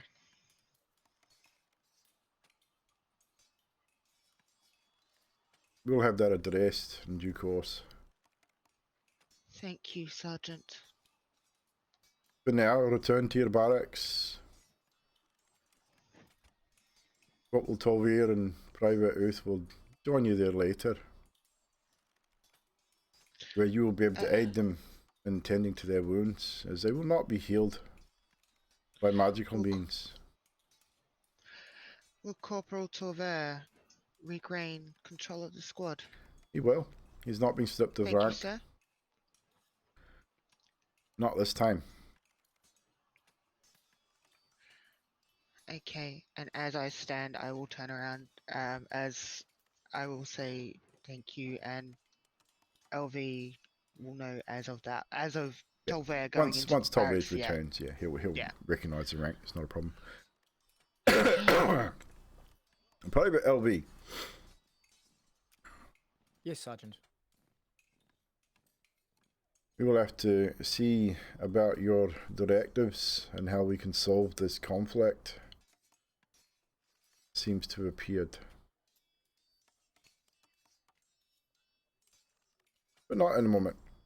I'm sure we can deal with that before you head out next. Affirmative. Dismissed. Squad, back to the barracks. Except for you, Marath. You stay here a moment. Yes, Sergeant. And she'll lead LV and Various to the barracks. Private Marath. You have been recalled to Steel Lady's Temple, it seems. So at your earliest convenience, you will head back there to further your training as a paladin. Is that understood? Yes, Sergeant. I'll allow you some time to say your farewells. I'm not sure when we'll see you again.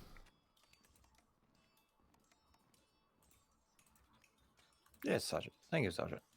I'm gonna turn around and Dismissed. walk away. Yeah.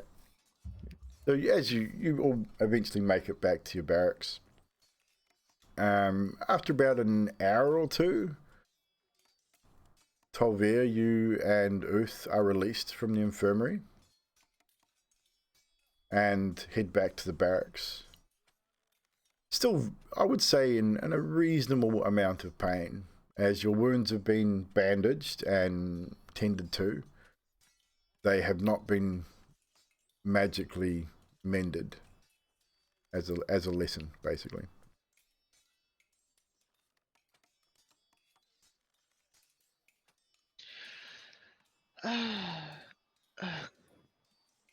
Corporal, sit your ass down. Oos, sit your ass down. I know you're in charge again, but just do it. Yes, ma'am. And Dilly would have gotten a basin and water and cloths and all that kind of stuff. And she'll start clearing as much from what she remembers doing. Yeah. And what Amara taught her how to do. Going Roll through a quick down. medicine check for me. Ah, shit. I mean, you've got a reasonable understanding of it, but 12. it's not great by any means. It's definitely serviceable. I mean, the wounds are deep, some of them. The dressings that have been put on them have started to sort of seep through in places, so you clean them up and replace them. You know they're going to have to be replaced often over the next probably day or two before they sort of close up enough where they're not going to reopen with any kind of exertion, maybe longer, depending on the situation. The magical healing may be allowed if you are given an assignment, perhaps. You don't know how long you're going to be at the keep for before you get another assignment, even if you'll get another assignment anytime soon because of this transgression. Dilly would show Various how to do it because she'd be on a stool having to do it to Definitely. Corporal Tolvr. Probably both of them, And then because even Uth is not short. Sitting down? Sitting down, you'd be fine, yeah. Right. Yeah, I mean, you but, could stand on the bed and they'd be sitting, you'd be fine. I dare say Uth be lying chest down on his bed. yeah, that would probably be the better idea. That would be the better idea for Uth, but Tolvr, he sleeps under the bed, remember? He'd probably lie on the Usually floor. on the floor. Probably not a good idea to lie on the floor with open wounds. But I think that's why she turned around and said to sit. Private First Class Dilly? Yes, Various? Did they give us orders not to magically heal? They did. I'm sorry, Various. You have to do this manually. It's a shame. That would have really demonstrated something I was trying to explain to LV. Hopefully they don't get us to go out on assignment while they've got all these big gashes in their back. Who knows? And it'll pick up I have words. the thing in the bucket and start cleaning wherever. Dilly's going to look at Marath and go, were you disciplined? No, I've been recalled. Are you being recalled because of the corporal? I don't know. I just got orders to go back to the temple. Find out when I get there what my orders are. How long are you going to be gone for this time? Find out when I get there. Well, it shouldn't be that long. Do you have friends at the temple, Marath? Say again? Do you have friends at the temple? I mean, I know I'm being a bit sumptuous, but like, you know, I got other Templars, and they're pretty cool. It's different to the way the militia runs. do they wear more clothes than you do at the temple? Yeah. They actually, a lot of them wear full armor. I'm not very good at that. I don't do it. Too hot. But yeah, dude, it's pretty fun. It's gonna be interesting to see what they get me to do this time. Last time I peeled potatoes. Don't know how that helped me with education, but yeah, potatoes got peeled. Well, it's all about the wrist movement. I know you boys have your own wrist movement, but it's all about that movement, not that movement. What the fuck are you on about? Potatoes are good you eating. don't do that. I'm so sorry. I'm so sorry. I didn't mean to presume. So sorry. Dilly. I don't know about you, Dilly. I've got the feeling this team's going to be dead by the time I get back. That's kind of what I'm worrying about. I think would have been dead out in that first camp if you hadn't been there, and they're taking you away again. See, this is one thing that I don't think Tolvr should have been punished for what he did. I think he should have acted sooner. But yeah. It is in the manner in which he did it. The back was turned. Is that not right, Corporal? In my old army, that's how we would have done it. I made the mistake of assuming that I was backward there. It's And funny. I put your guys' lives at risk, and I'm sorry. It's funny how... Look, we were assuming that we were outmatched, which we kind of weren't. We killed them, we killed two of them pretty quickly. There were more. I think that if it was just me and you, Marath, we could have cleaned them up like they were nothing. But the others weren't wearing armor, and it was stupid for me when they're in that condition. You might want to talk to the Master at Arms and see if you can get donning and doffing armor, or learn how to sleep with it on. That's another way. Oh, that's right. I need to get my pajamas stitched and cleaned. Pajamas? Never mind when I said you probably don't do that. You really think you two could have seriously handled all of them? I handled one pretty quickly. Mm-hmm. Can't disagree with that. So, look, I'm not saying we could have. Would you have gotten out of there alive? Yeah, maybe, but at the same time, like, We're the militia. We're meant to protect civilians. We let Yes. them go. Do we really, though?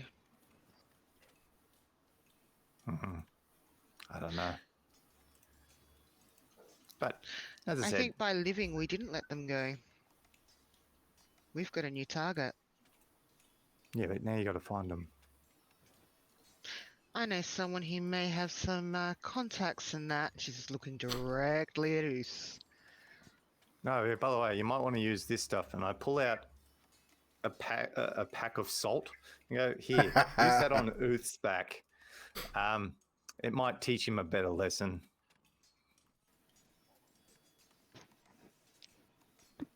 And there's a knock at the barrack door as well, as you guys are sort of dealing with this.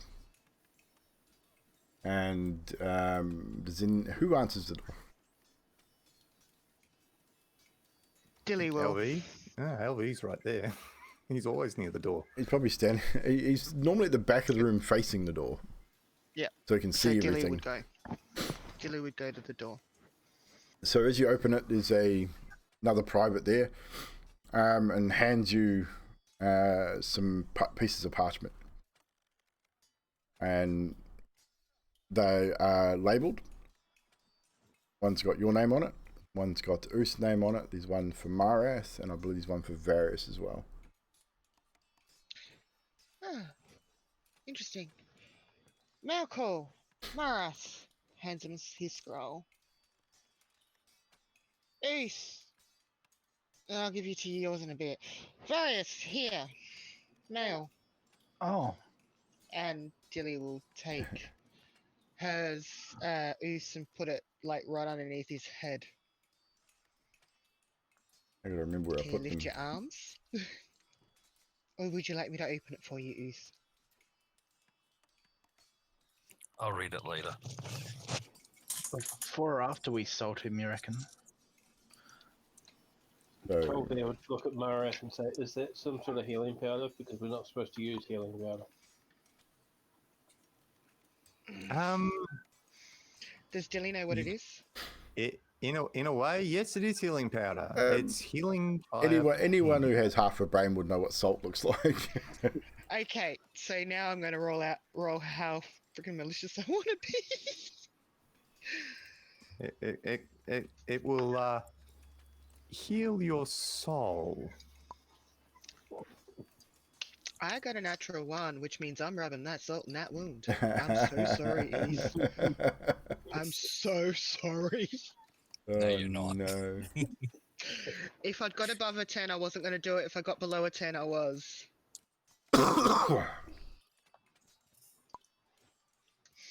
So Since you got a nat 1, I guess you're pushing in both of our wounds. probably, and that one, yeah.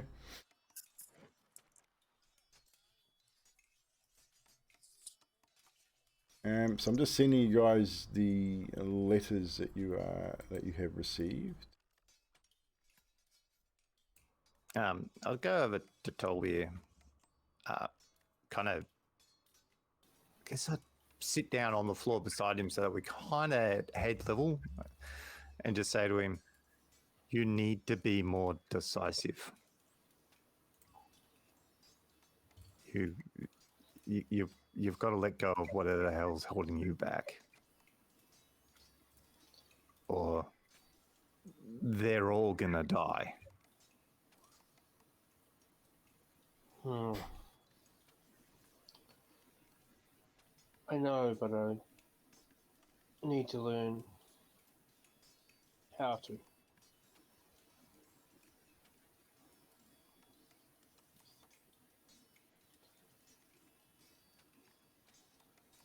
You'll learn, or you'll die, and you get them killed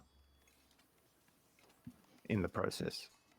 Well, if he dies, I get a good crack at killing the group then.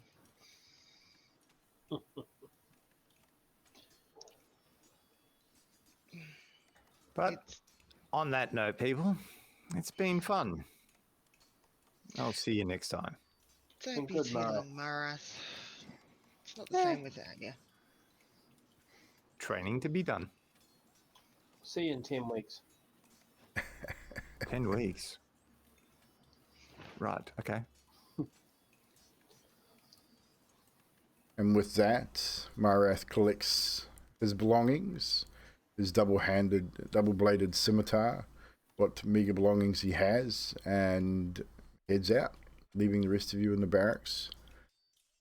Dilly rubbing salt in the wounds. Dilly rubbing salt in the wounds of both Uth and Tolvr, with too much screams, I would imagine.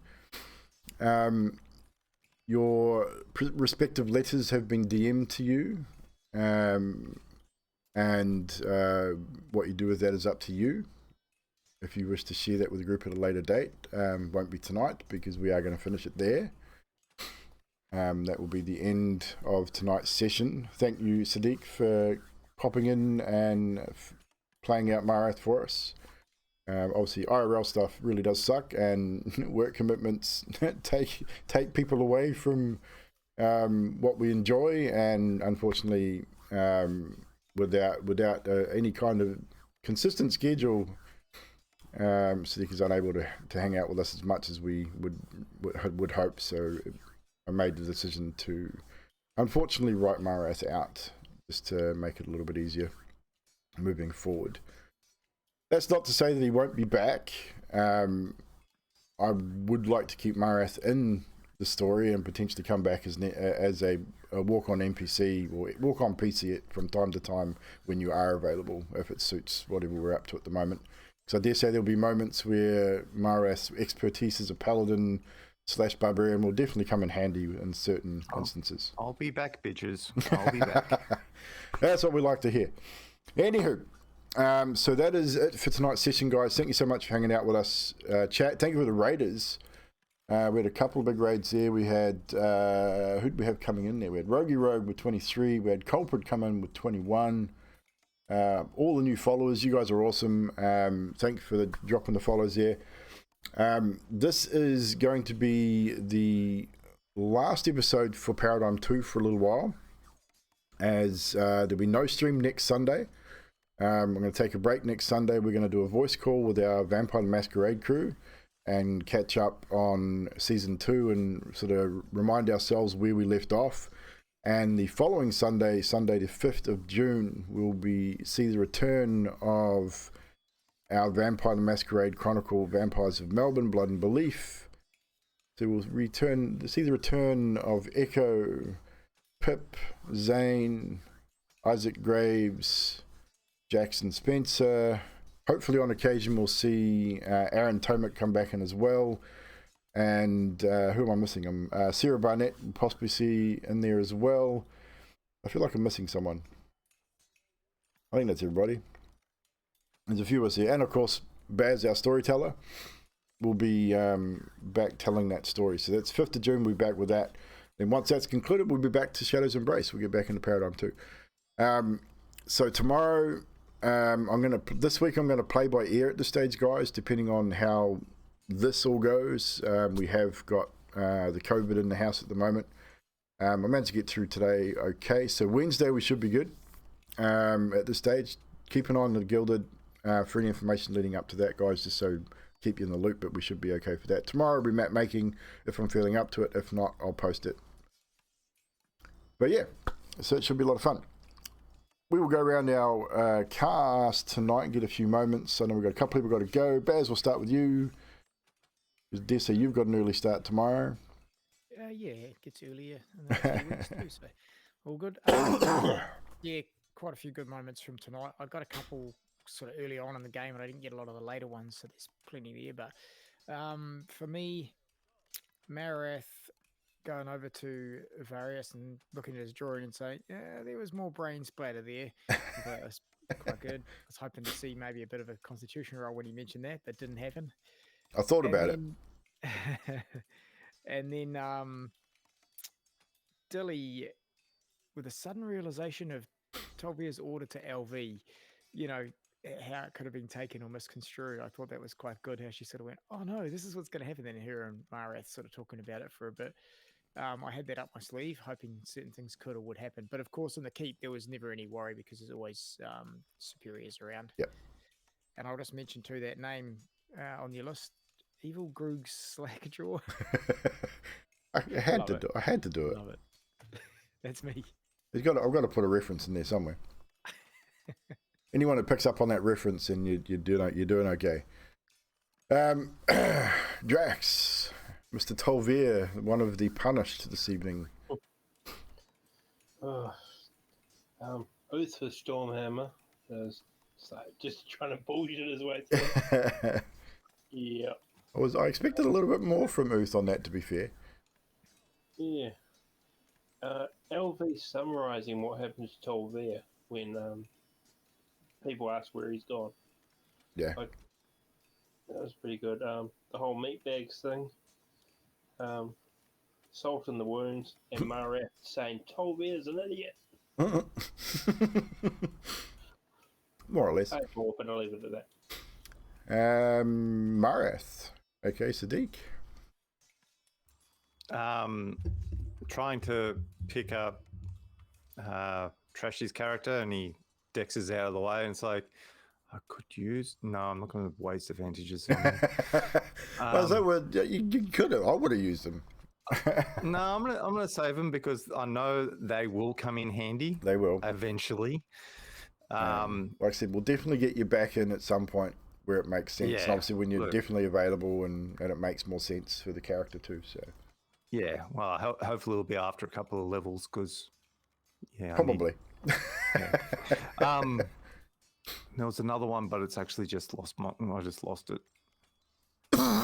Excuse me. It would have been one of the interactions with the meat bag that I did enjoy, and then the library where he's sitting there going, what's okay, yeah, and then he goes to the clerics and what's in here? Like, how's this work? So yeah, how's that work? Yep. How does anything work these days? All very variable. Dilly, a moment or two from you, please. Okay, one of them was he's going, not sure if I told you to invest. I'm not sure, but I think you told us to investigate. And he goes, no, you weren't. The other one was send him to the Queen to reprogram. Yes. And then there's Maras just bringing out salt and then rolling the natural one. Where I'm like, okay, yep. Definitely. And Varys' constitution, and trying to maintain that and not succeeding. Indeed. Speaking of various,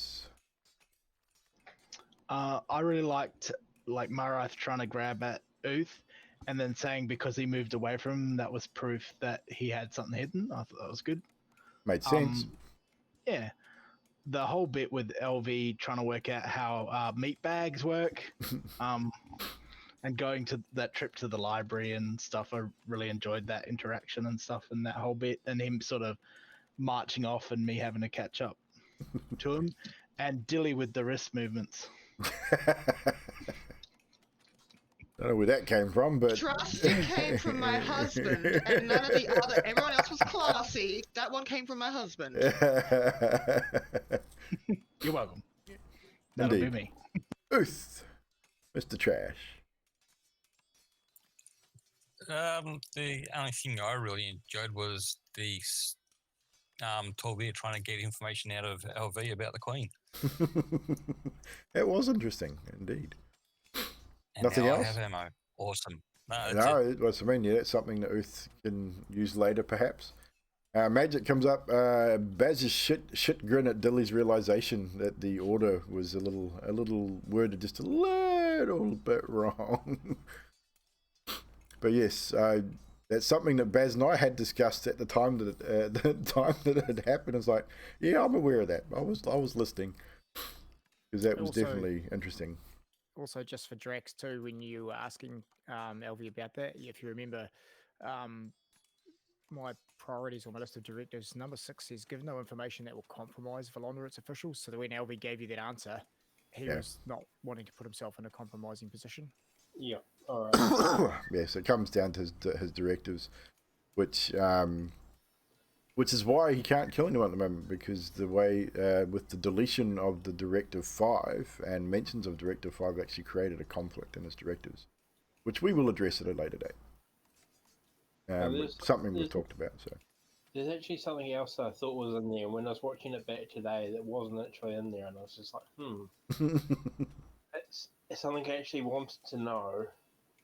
That Tolvr wanted to know, but I know, but it wasn't actually in there, and I was just like, damn it. I want to know that. I want to know stuff, but I'm not allowed to. I can't get there yet. Oh yes, the whole LV's greatest flaw is he was created by people with flaws. That was a good one as well. Anywho, thank you so much, guys, for hanging out with us tonight. Appreciate it very, very much. As I said, I will hopefully be back tomorrow doing some more map stuff. And then we'll be back Wednesday with session 3 of Into the Snake Pit, where our little band of heroes have just taken a massive beating at the hand of a couple of minotaurs. How are they going to cope with that leading into the next session? Will they rest? Will they keep pushing forward? Will they run? Or will they indeed finish the mission that they've been asked to finish? We'll find out on Wednesday. You never know what will happen in D&D, of course. But anyway, that's it for us. We should raid, because we've been raided. We should always pass that on. Let's see who is online. No worries, Baz. Catch up, bud. Who shall we raid, everybody? Who's on tonight? Aussie Devfro is on. We normally raid Aussie Devfro. Let's see if we can find someone else. Cuddly and Josie. Yeah, so you got Josie, Cuddly, Aussie, Wetterstorm, all those guys are on. We could probably raid any one of them actually. Yeah, usually do.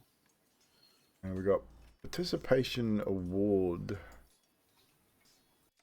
Oh, that's Gerald the Wizard. So all of my D&D group that I've got on are all in the same D&D channel, which is funny. Does anyone else have a D&D on that we can raid? Otherwise, if not, we'll raid one of these guys.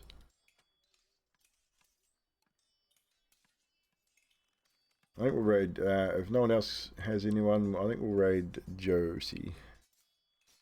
She's the DM for this group, so we'll raid, I think we'll raid her. I think they're in the middle of a maze. I want to say it's like a pocket dimension maze at the moment, which is interesting. And they've made no plans to get out of the place, to find an exit, from what I understand. Such an interesting situation.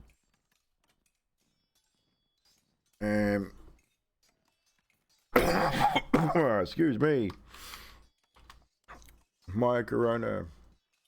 Let's add it again. Josie Poser. Alright guys, that's it from us. We'll see you tomorrow. And then again Wednesday. Maybe Thursday. Possibly sometime else during the week. I don't know. But Sunday, nothing Sunday. Just remember that one. I'll post up in the guild anyway. So we'll catch you guys next time. Start the raid. Here we go. And we'll say teddy byes.